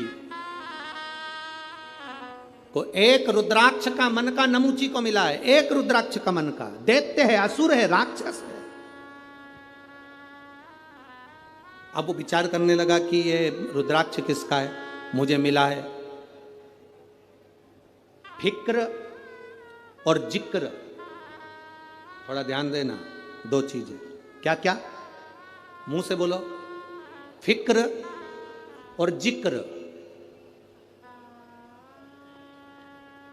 फिक्र, ज्यादा फिक्र करोगे, ज्यादा चिंता करोगे तो चिंता फिक्र तुम्हें तन्हाई दे देती है, एकांत दे देती है, तुम्हारी बुद्धि काम करना बंद कर देती है। ज़्यादा फिक्र होती है तो व्यक्ति का बीपी ऊंचा नीचा हो जाता है, शुगर ऊपर नीचे हो जाती है और व्यक्ति चिंता में पड़कर कमरे में अकेला पड़ा रहता है। फिक्र चिंता देती है, फिक्र एकांत देता है, फिक्र तन्हाई देती है, फिक्र तन्हाई देती है। फिक्र तुम्हें अकेले कमरे में पटक देगा। और जिक्र, जिस समय पर तुम्हारे को फिक्र होने लगे तब महादेव की जिक्र करना प्रारंभ कर दो, उसकी चर्चा करना प्रारंभ कर दो, तन्हाई मिट जाती है। तन्हाई मिट जाएगी अगर शंकर की चर्चा करोगे, शंकर की जिक्र करोगे, शंकर की भक्ति करोगे। ढोलक,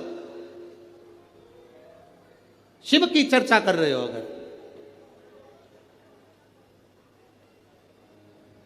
शंकर की अगर चर्चा करो। फिक्र और जिक्र में अंतर है। फिक्र तन्हाई देगा, जिक्र तन्हाई से निकाल देगा।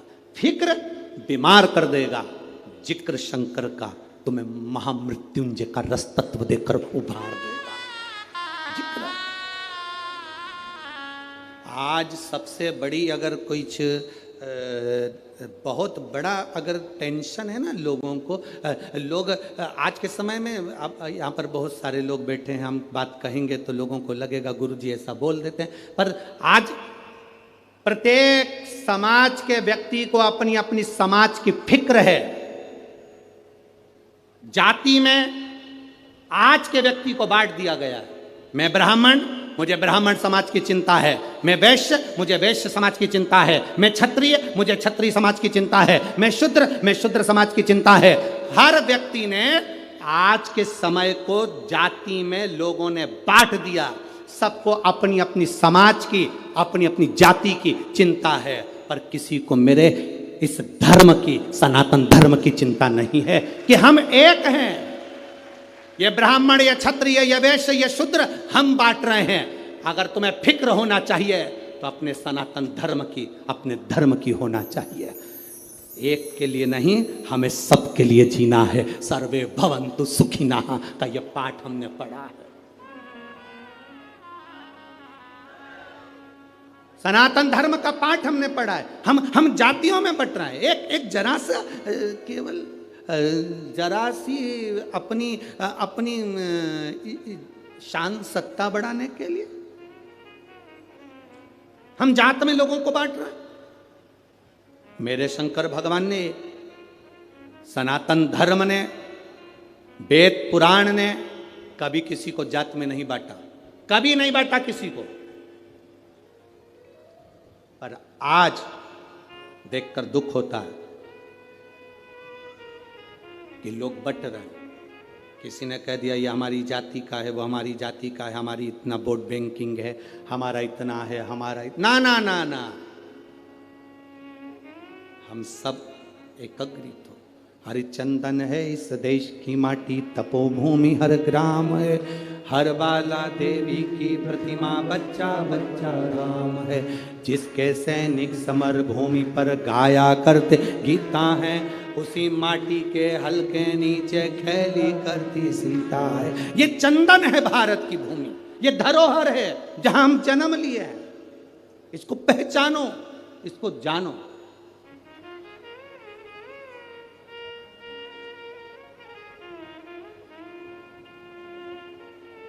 देवी जी का दर्शन करा है तुम लोगों ने? अरे बोलो तो जम के, करा है। तलवार है उनके हाथ में, ठीक है। काय पे बैठी हैं? शेर पे। तुम मोटरसाइकिल पे बैठ के इतनी घबरा जाती हो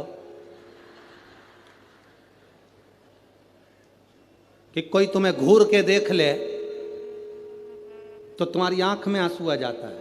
वो भवानी है, दुर्गा शेर पर बैठी थी। शुंभ और निशुंभ दोनों राक्षसों ने आकर कह दिया था, ए सुंदरी, हम दोनों में से एक से तू शादी कर ले तो बच जाएगी, नहीं तो मर जाएगी। देवी अंदर गई गुफा में, शंकर भगवान से कहा, शुंभ निशुंभ आए हैं दरवाजे पर। तो भगवान शंकर मुस्कुरा कर बोले, तुम मुझसे कहने आई हो, तुम स्त्री हो। एक नारी में आधा शंकर होता है। जब शंकर तुझ में है, शक्ति तुझ में है, शिव तुझ में है, तो तू दुनिया से निपट सकती है। चढ़ जा शेर पर, उठा तलवार, कर संहार। माता पार्वती जी कहती है, मैंने शास्त्र पढ़े हैं मेरे हाथ में, मैं वेद माता भी कहलाती हूं, मैं शास्त्र हाथ में रखती हूं, शस्त्र कैसे उठाऊं? शंकर भगवान कहते हैं, संस्कृति को बचाना है, संस्कारों को बचाना है तो शास्त्र उठाना पड़ेगा, और अपने आप को और सनातन धर्म को बचाना है तो शस्त्र भी उठाना पड़ेगा। यह हमारे को ऊपर निर्भर करता है। हम शास्त्र भी उठा सकते हैं और शस्त्र भी उठा सकते हैं। ये मां जगजननी दुर्गा भवानी का दर्शन करने जाओ तो उस माता को प्रणाम कर कर उससे कह कर आना, माँ जब शास्त्र की जरूरत हो तब मुझे शास्त्र देना, और जब शस्त्र की जरूरत हो ऐसा बल देना, ऐसा शस्त्र देना कि दुनिया के लोग याद रखें, हम याद रखें। शिव शक्ति है, उस भक्ति के बल को हमें बढ़ाना।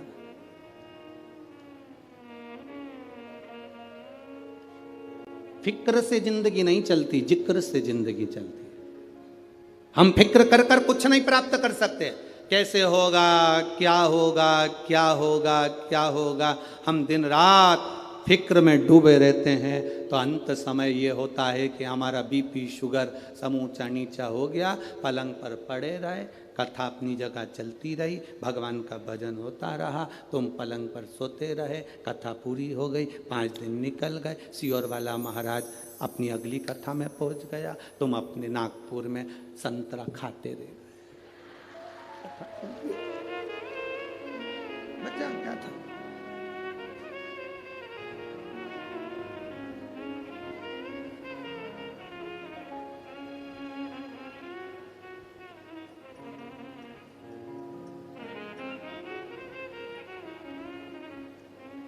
संतरा भी सीख देता है।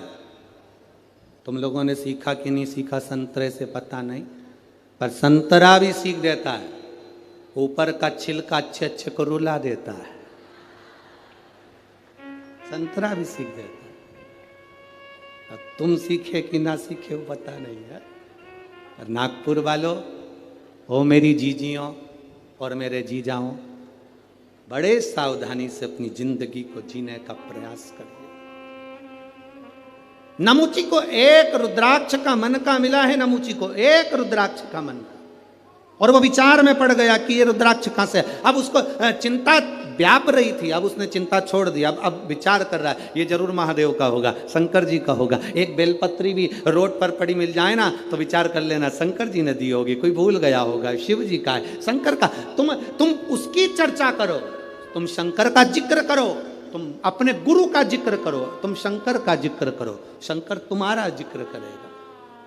पार्वती जी शिव जी से पूछती हैं, अपन किसकी कथा सुनने जा रहे हैं? शंकर भगवान कह रहे राम जी की। सीता जी ने राम जी से पूछ लिया, तुम किसकी कथा सुनने जा रहे हो? राम जी बोले शंकर जी की। क्यों? हम जिसकी जिक्र करते हैं, हम जिसकी चिंता करते हैं, हम जिसका भजन करते हैं, हम जिसका नाम लेते हैं, वो हमारा नाम लेता है। अगर तुम्हें कभी ऐसा लगे कि सियोर वाला महाराज गड़बड़ बोल रहा है, झूठ बोल रहा है, तो प्रैक्टिकल कर कर देखना। एक कमरे के अंदर जाना, चारों तरफ दीवार में बंद हो जाना, बंद होकर किसी एक व्यक्ति से तुम निंदा कर देना, किसी एक व्यक्ति की। तुम उससे कभी मत मिलना, तो भी तुम्हारी निंदा वो व्यक्ति भले ना कहे, फिर भी तुमने जो निंदा करी वो उस तक पहुंच जाएगी। ये शरीर की तरंगे चलती हैं जो हमारे शरीर के व्यवहार से बता देती है कि सामने वाले का व्यवहार क्या हो रहा है,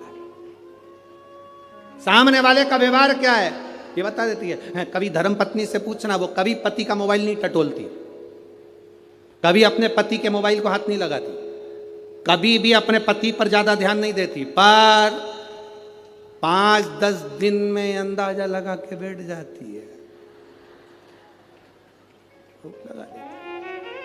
5-10 दिन में अंदाजा लगा, और एक ना एक दिन तो कह देगी तुम्हारे रंग ढंग ठीक नहीं दिख रहा।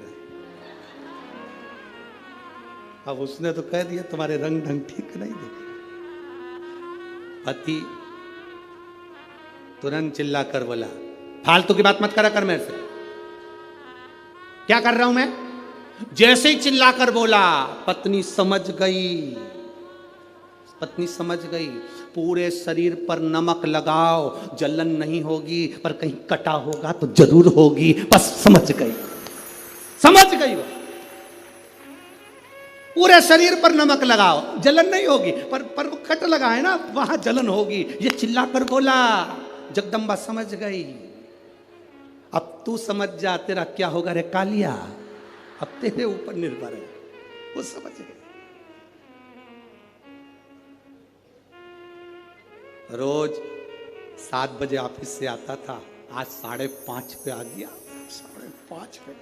अब तो और समझ गई, और बिल्कुल शांत चुप चुप बैठे हो, जरूर कोई बात समझ गई आप। ना बताओ, शरीर की तरंगे बता देती है।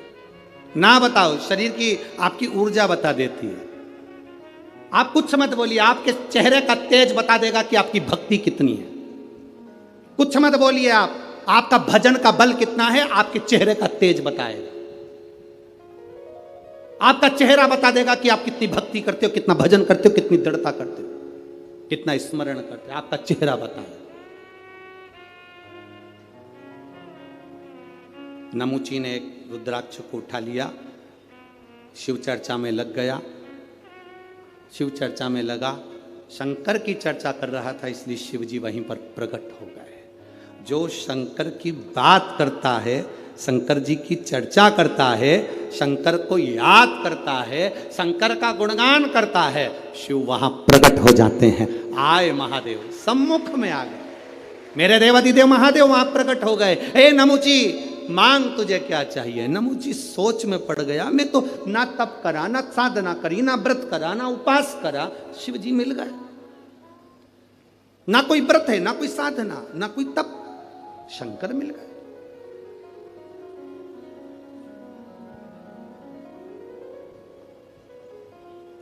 मिलते हैं शिव महाराज, शिव प्राप्त हो। क्यों ना मिले। हे भोला शंकरा,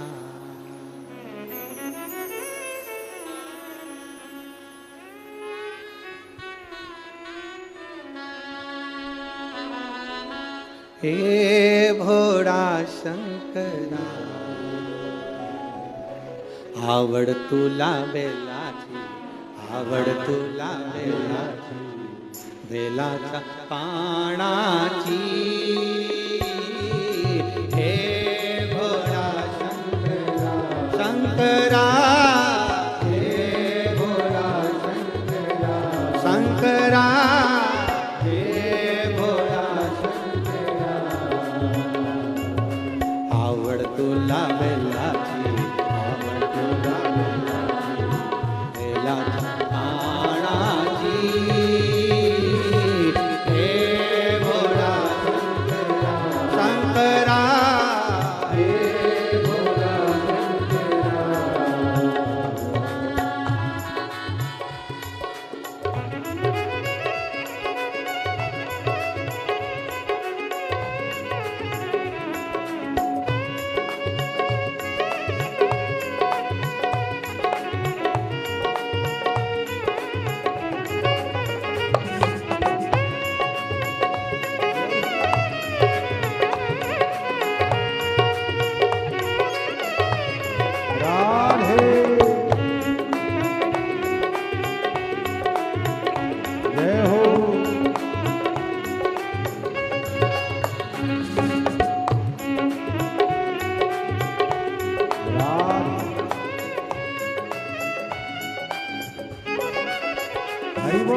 त्रिशूल डमरू हाथी,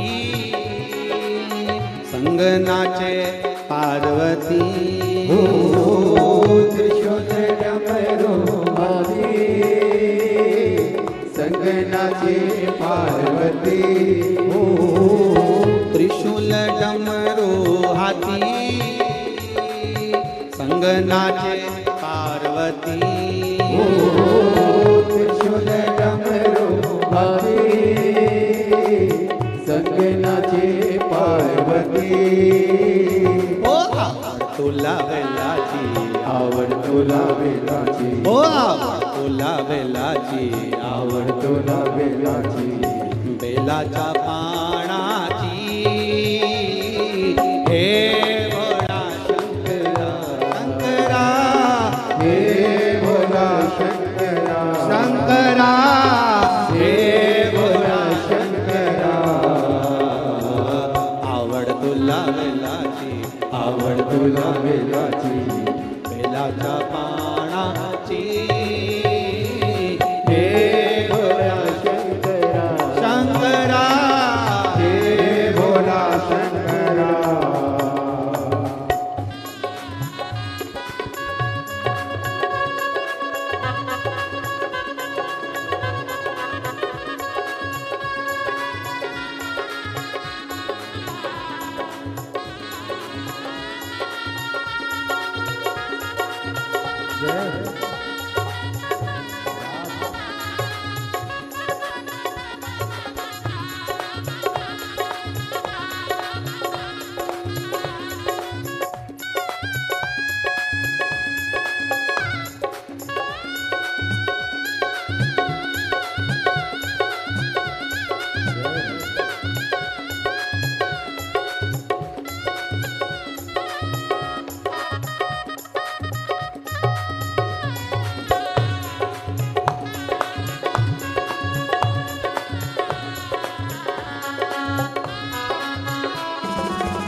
तुझ्या दारी कुठे दिसे ना पुजारी हो भोलेनाथ आलो तुझ्या दारी कुठे दिसे ना पुजारी आवड तुला बेलाची आवड तुला बेलाची आवड तुला बेलाची आवड तुला बेलाची बेलाच्या पानाची हे भोळा शंकरा शंकरा हे भोला शंकरा शंकरा हे भोला शंकरा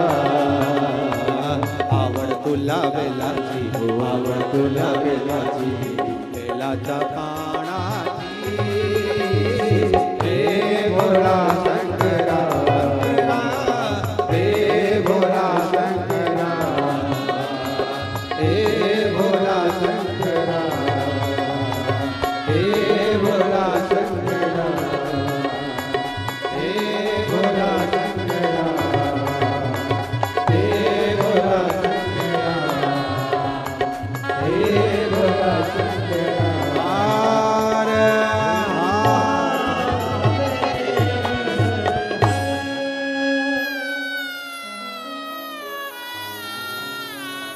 अपने स्थान पर बैठकर भगवान देवाधिदेव महादेव से अपने हृदय की बात बड़े भाव के साथ दिल से भाव के साथ में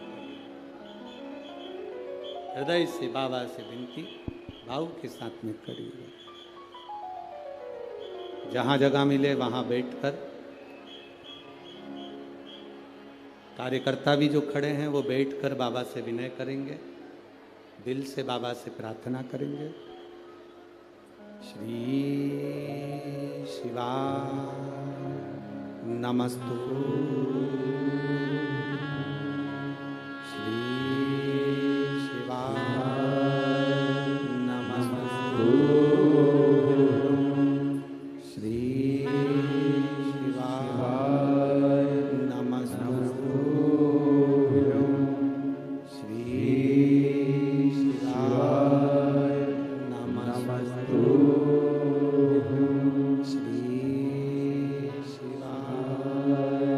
नमस्तु भोला सब दुख काटो भार ओ भोला सब दुख काटो भार शिव शंकर जपूं तेरी माला भोले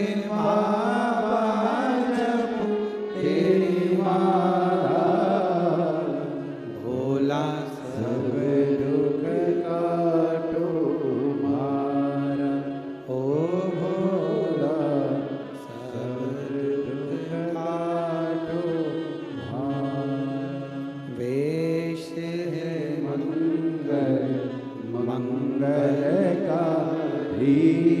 वेश है मंगल मंगलकारी शमशान वासी हमारा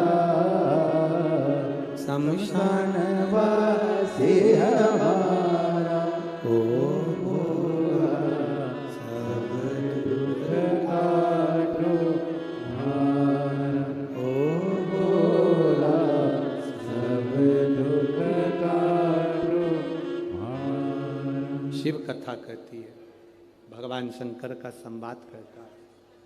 नमुची को जो रुद्राक्ष मिला उसने उसकी चर्चा की, शिव का दर्शन हुआ।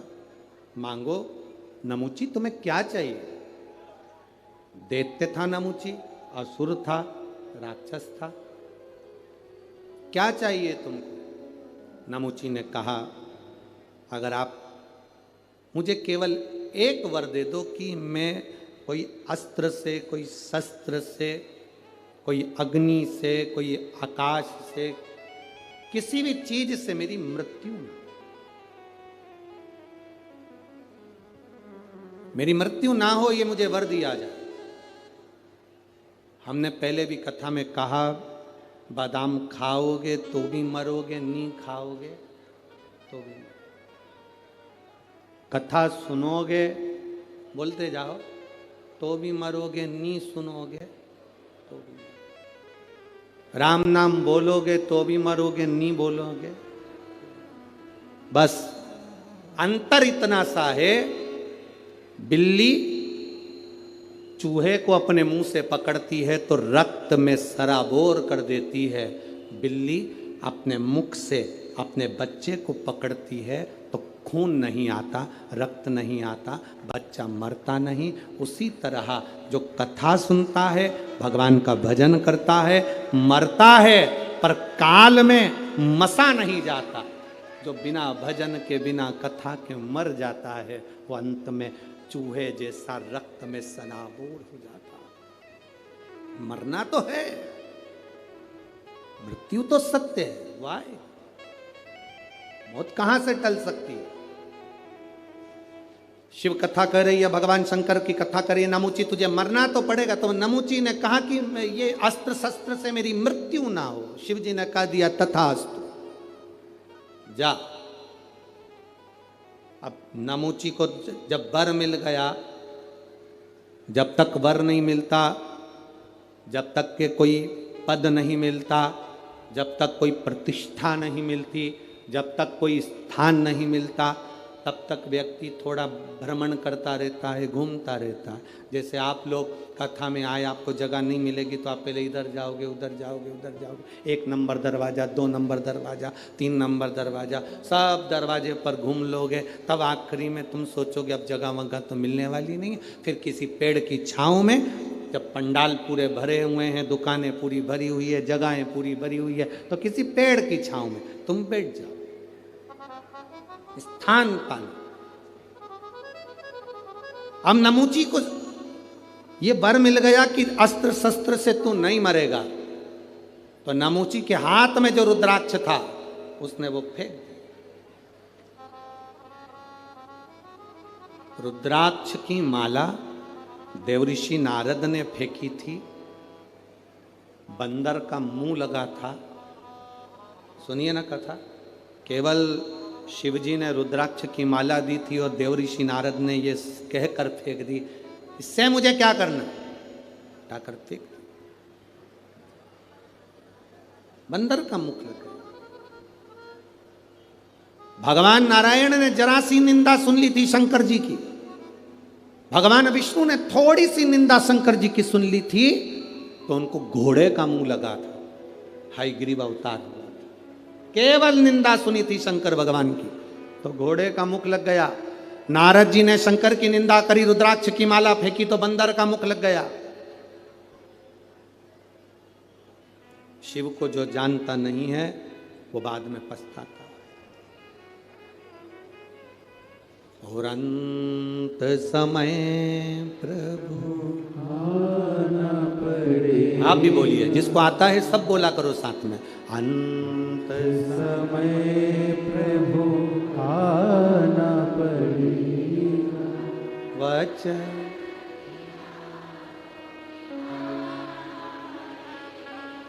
आए ना आए प्रभु, अंत समय प्रभु वचन दिया। कोई आए ना, पर आपको आना। तेरे मंदिर में आना मेरा काम है, मेरी बिगड़ी बनाना तेरा काम। हम आ गए तेरे दरवाजे। नमुची ने रुद्राक्ष फेंक दिया।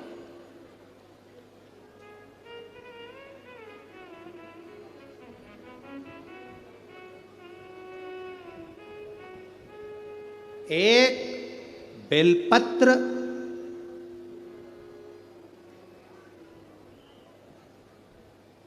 एक पापी के हाथ से छूटकर उड़ गई, महाबलेश्वर के शिवलिंग पर गिर गई तो उस जीव का कल्याण हो गया। रुद्राक्ष हाथ से गिरा, कैलाश पर पड़ा, नमुची चला गया।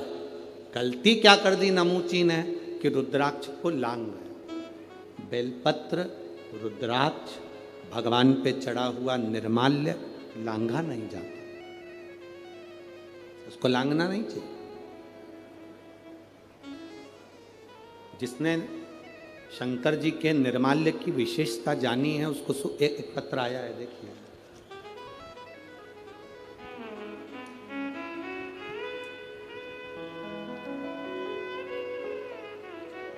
गुरुजी, मैं भंडारा से आई हूं, मेरा मोबाइल नंबर ये है। मेरी बेटी के आंखों के ऊपर गर्दन के पास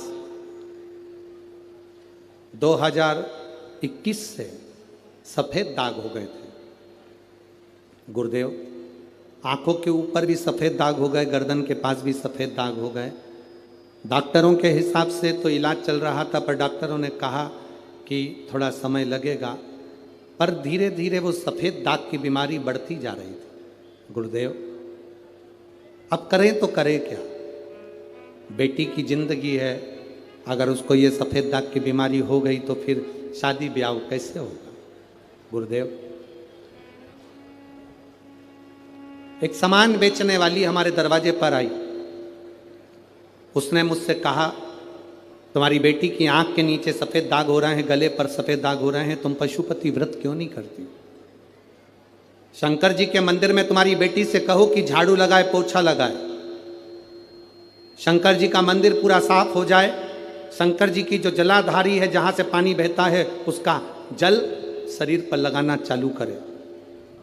सामान बेचने वाली हमारे दरवाजे पर सामान बेचने आई थी और वो ये कहकर चली गई, मैंने अपनी बेटी से कहा, तो पास में शंकर का मंदिर है, जाकर झाड़ू पोछा करा कर। मम्मी, क्या होगा? वहाँ जो जल चढ़ता है उसको अपनी जगह पर लगा। गुरुजी, आपकी कथा सुनी थी, आपने कथा में कहा था कि पूर्णिमा के दिन गाय जब अपने बछड़े को दूध पिलाए, उस दूध को पीते समय बछड़े के मुख में जो फेन आए, उस फेन को चम्मच में निकाल लो और जहाँ सफ़ेद चर्म पड़ी है उस जगह पर लगाओ और थोड़ा सा बैठो चंद्र की रोशनी में। हमने वो करना प्रारंभ करा।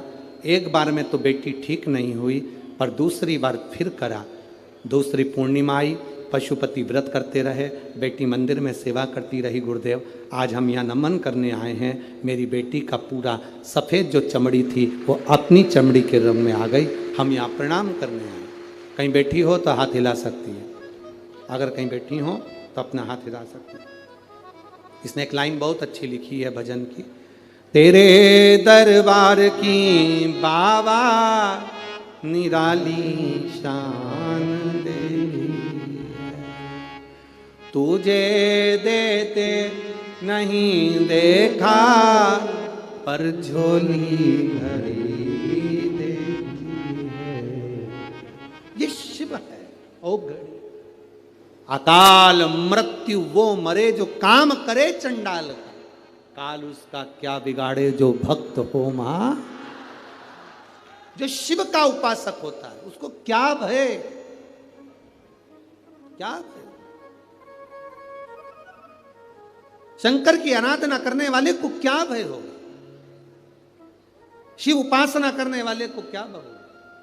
नमुची एक रुद्राक्ष को लांग कर चले गए। आपसे भी निवेदन है, कभी मौका लग जाए, तुम्हारे नजदीक में कोई शिवालय हो, शंकर का मंदिर हो, जहां तुम जल चढ़ाने जाते हो, कभी कभी मौका लग जाए, तुम्हारी जिंदगी में अगर तुम्हारे को मौका लगे और तुम्हारे जीवन में कष्ट बहुत हो, तो उस मंदिर में थोड़ी सी सफाई करना प्रारंभ करो।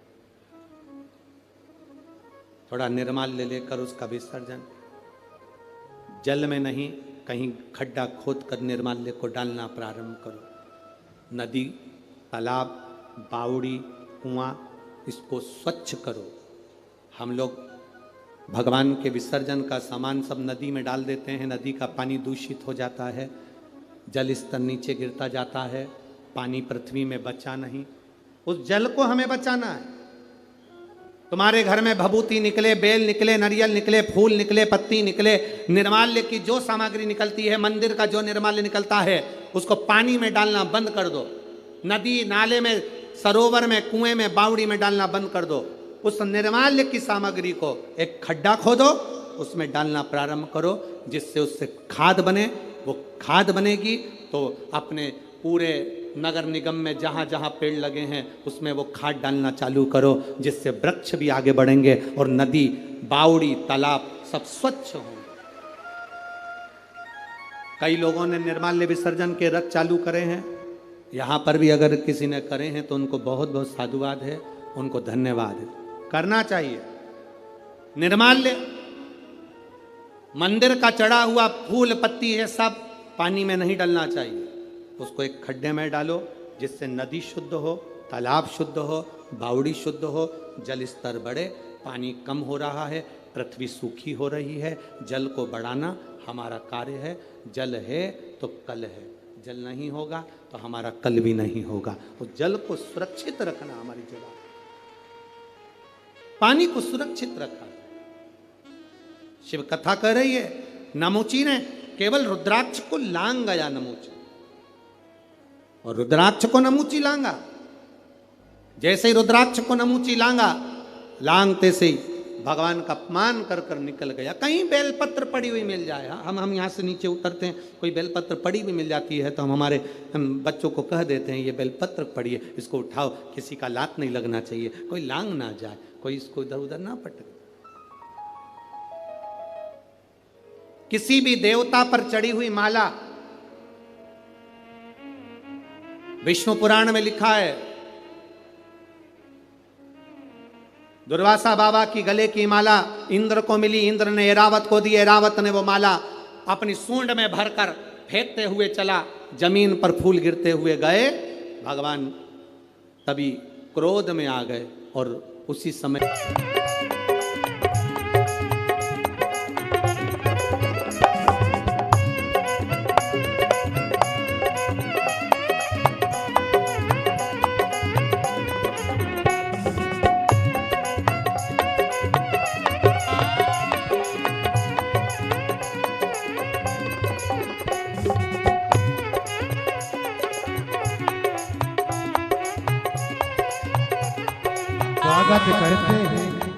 स्वागत करते हैं जिन्हें बरकत परम पूज्य श्री शंकर प्रभु स्वागत।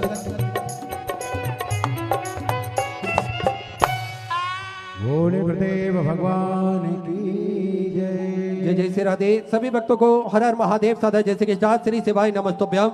पूज्य गुरुदेव का आगमन हो चुका है, गुरुदेव व्यासपीठ पर मचासीन हो चुके हैं। आप सबकी तरफ से व्यासपीठ को नमन करते हुए हम सबके प्रिय, हम सबके लाडले ठाकुर कल्लू जी महाराज के चरणों में नमन करते हुए, परम सत्य परम आदरणीय विश्वविख्यात पूज्य गुरुदेव के पावन चरणों को नमन करते हुए और आप सभी शिव भक्तों के चरणों में नमन करते हुए सुंदर आज कथा के तीसरे दिवस पे हम सभी प्रवेश करेंगे।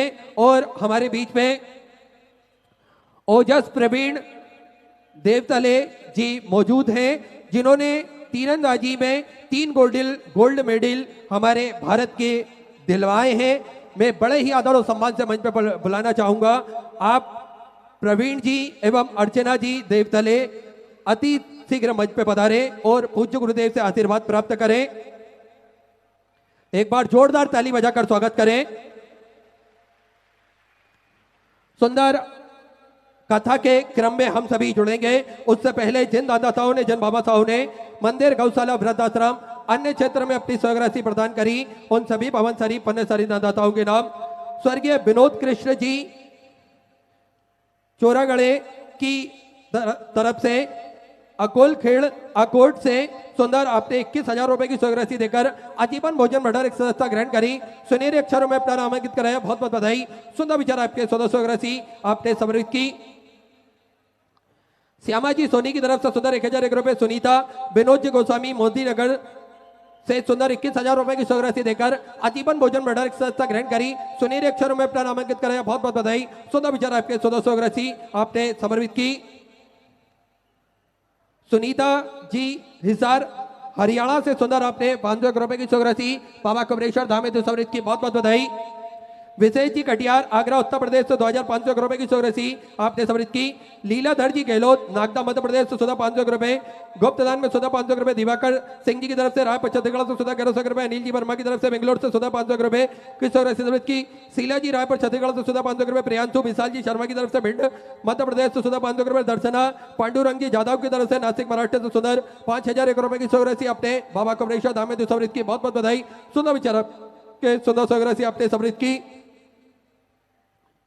आराध्या अवस्थी हरदोई उत्तर प्रदेश से 1101 रुपए। उमेश्वर प्रसाद वीणा प्रभाजी की तरफ से पटना बिहार से 1001 रुपए। विजय जी महोदय घुगे की तरफ से ठाणे महाराष्ट्र से 5001 रुपए की 100 राशि आपने बाबा कमरेश्वर धाम में समृद्ध की बहुत बहुत बधाई। 14 विचार आपके 1400 राशि आपने समृद्ध की। अमर जी मौर्य की तरफ से अयोध्या श्री राम जन्मभूमि से 500 रुपए। सीमा जी सोनी दुर्ग छत्तीसगढ़ से 500 रुपए। अनिल जी सोनी की तरफ से मुंबई से 500 रुपए की 100 राशि आपने समृद्ध की। सोहन सिंह जी की तरफ से कन्नार हरियाणा से सुंदर आपने 500 रुपए की 100 राशि बाबा कमरेश्वर धाम में समृद्ध की। स्वर्गीय सालिक रामजी चौधरी चौक से की स्मृति में राधाबाई जी सालिक राम जी चौक से, स्वर्गीय सुरेश सालिक राम जी चौक से की स्मृति में 1101 रुपए की 100 राशि आपने समृद्ध की। श्रीमती लीलाबाई जी तिवारी की तरफ से सुंदर 1100 रुपए की 100 राशि आपने समृद्ध की बहुत बहुत बधाई। अमित किशोर जी अग्रवाल नागपुर महाराष्ट्र से 500 रुपए की 100 राशि आपने समृद्ध की बहुत बहुत बधाई। श्री प्रकाश घनश्याम जी जेस की तरफ से नागपुर महाराष्ट्र से 1101 रुपए की 100 राशि आपने समृद्ध की बहुत बहुत बधाई।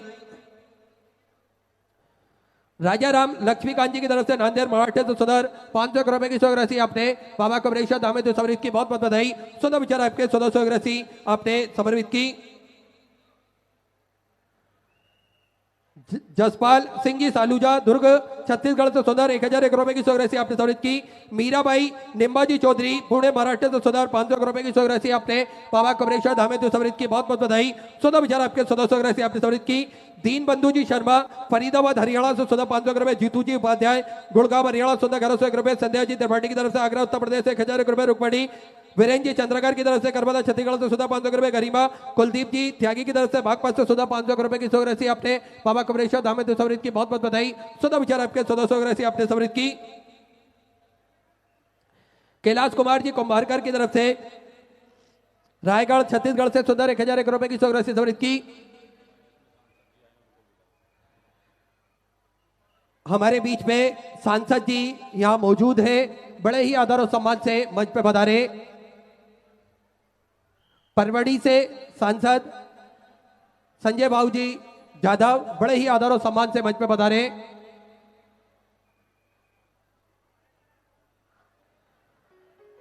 सुनीता जी शर्मा पंजाब से सुंदर 21,000 रुपए की 100 राशि देकर आजीवन भोजन भंडार की सदस्यता ग्रहण करी। सुनहरे अक्षरों में अपना नामांकित कराया बहुत बहुत बधाई। सुंदर विचार आपके 100 राशि आपने समर्पित की। सुनीता जी शर्मा की तरफ से 100 राशि समर्पित की। संजीव सिंह जी जग्गी पठानकोट से सुंदर आपने 1101 रुपए की 100 राशि बाबा कमरेश्वर धाम में समर्पित की बहुत बहुत बधाई। 14 विचार आपके 100 राशि समर्पित की। कृपाल जी लुमने सांसद महोदय बड़े ही आदर और सम्मान से मंच पर पधारे। कृपाल जी तुम्हारे सांसद जी बड़े ही आदर और सम्मान से मंच पर पधारे। प्रताप क्षीर सागर जी की तरफ से 1115 रुपए की 100 राशि आपने समृद्ध की। योगेश कुमार जी सक्सेना मुंबई से सुंदर 1001 रुपए। गुलाब जी पांडे की तरफ से जौनपुर उत्तर प्रदेश से सुंदर 551 रुपए की 100 राशि आपने समृद्ध की। दरसील शिवांगी हर्ष जी की तरफ से बेंगलोर से सुंदर 1001 रुपए की 100 राशि आपने समृद्ध की। मुनेश सिंह जी चौहान मैनपुरी उत्तर प्रदेश से सुंदर 500 रुपए की 100 राशि समृद्ध की। चंदन कुमार जी शर्मा बरेली उत्तर प्रदेश से सुंदर 1101 रुपए। रणवीर सिंह जी रजावत की तरफ से राजस्थान से सुंदर 500 रुपए। बीना देवी चंद जी की तरफ से बिलासपुर छत्तीसगढ़ से सुधा 1101 रुपए। शिल्पा जी कोहली बहादुरगढ़ से सुधा 500 रुपए। वीरेंद्र जी तिवारी दिल्ली से सुधा 500 रुपए। ज्योति कपूर जी की तरफ से हल्द्वानी उत्तराखंड से सुधा 500 रुपए। विद्या जी अग्रवाल की तरफ से चित्तौड़गढ़ राजस्थान से सुधा आपने 500 रुपए की 100 राशि समृद्ध की। राकेश कुमार जी चंदोली उत्तर प्रदेश से 1101 रुपए की 100 राशि आपने समृद्ध की। सुमित कुमार जी की तरफ से भागलपुर से सुधा 500 रुपए। AK जी सारस्वत की तरफ से रायपुर छत्तीसगढ़ से सुधा 500 रुपए। मोहनलाल जी कोरी की तरफ से बिलासपुर छत्तीसगढ़ से सुधा 521 रुपए। प्रदीप कुमार जी श्रीवास्तव कानपुर उत्तर प्रदेश से 500 रुपए। आदित्य जी आपटे की तरफ से इंदौर मध्य प्रदेश से सुधा 1001 रुपए। नरेंद्र कुमार जी शर्मा दिल्ली से सुधा 1101 रुपए की 100 राशि आपने समृद्ध की। गोपाल सिंह जी गहलोत की तरफ से भरतपुर राजस्थान से सुधा 500 रुपए। नरेंद्र सिंह जी की तरफ से जयपुर राजस्थान से सुधा 500 रुपए की 100 राशि आपने समृद्ध की बहुत बहुत बधाई। गुप्तदान में सुधा 551 रुपए। आदित्य जी दुहादे की तरफ से सुंदर 1001 रुपए की 100 राशि आपने बाबा कमरेश्वर धाम में समृद्ध की बहुत बहुत बधाई। नीचा मिथुन जी पाल नागपुर महाराष्ट्र से 1101 रुपए। बिमल बाई जी गोविंद राव जी पाटिल की तरफ से जलगांव महाराष्ट्र से सुधा 500 रुपए। ज्योति सुनील जी शर्मा की तरफ से नीमच मध्य प्रदेश से सुधा 500 रुपए। शिवराम जी मेहर की तरफ से संबलपुर से सुधा 500 रुपए की सौरासी समृद्ध की। रूपा सिंह जी तोमर की तरफ से रायपुर छत्तीसगढ़ से सुधा 2001 रुपए की सौरासी अपने समर्पित की। लक्ष्मण जी पटेल की तरफ से सुधा 500 रुपए की सौरासी अपने समर्पित की। ओम प्रकाश जी डोमलाल जी, देखिए बड़े ही हर्ष का विषय है, आज हमारे बीच में सरसंघ चालक परम आदरणीय परम सद्य श्री मोहन भागवत जी मौजूद हैं। मैं बड़े ही आदर और सम्मान से मंच पर बुलाना चाहूंगा सरसंघ चालक परम आदरणीय परम सद्य श्री मोहन भागवत जी, बड़े ही आदर और सम्मान से मंच पे पधारे। अभी आने वाले हैं।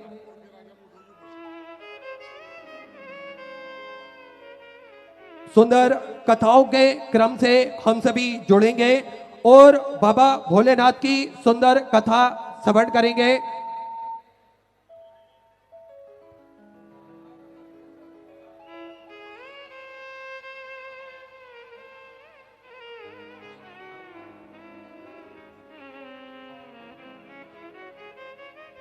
बाबा भोलेनाथ की सुंदर कथा हम सभी श्रवण करेंगे।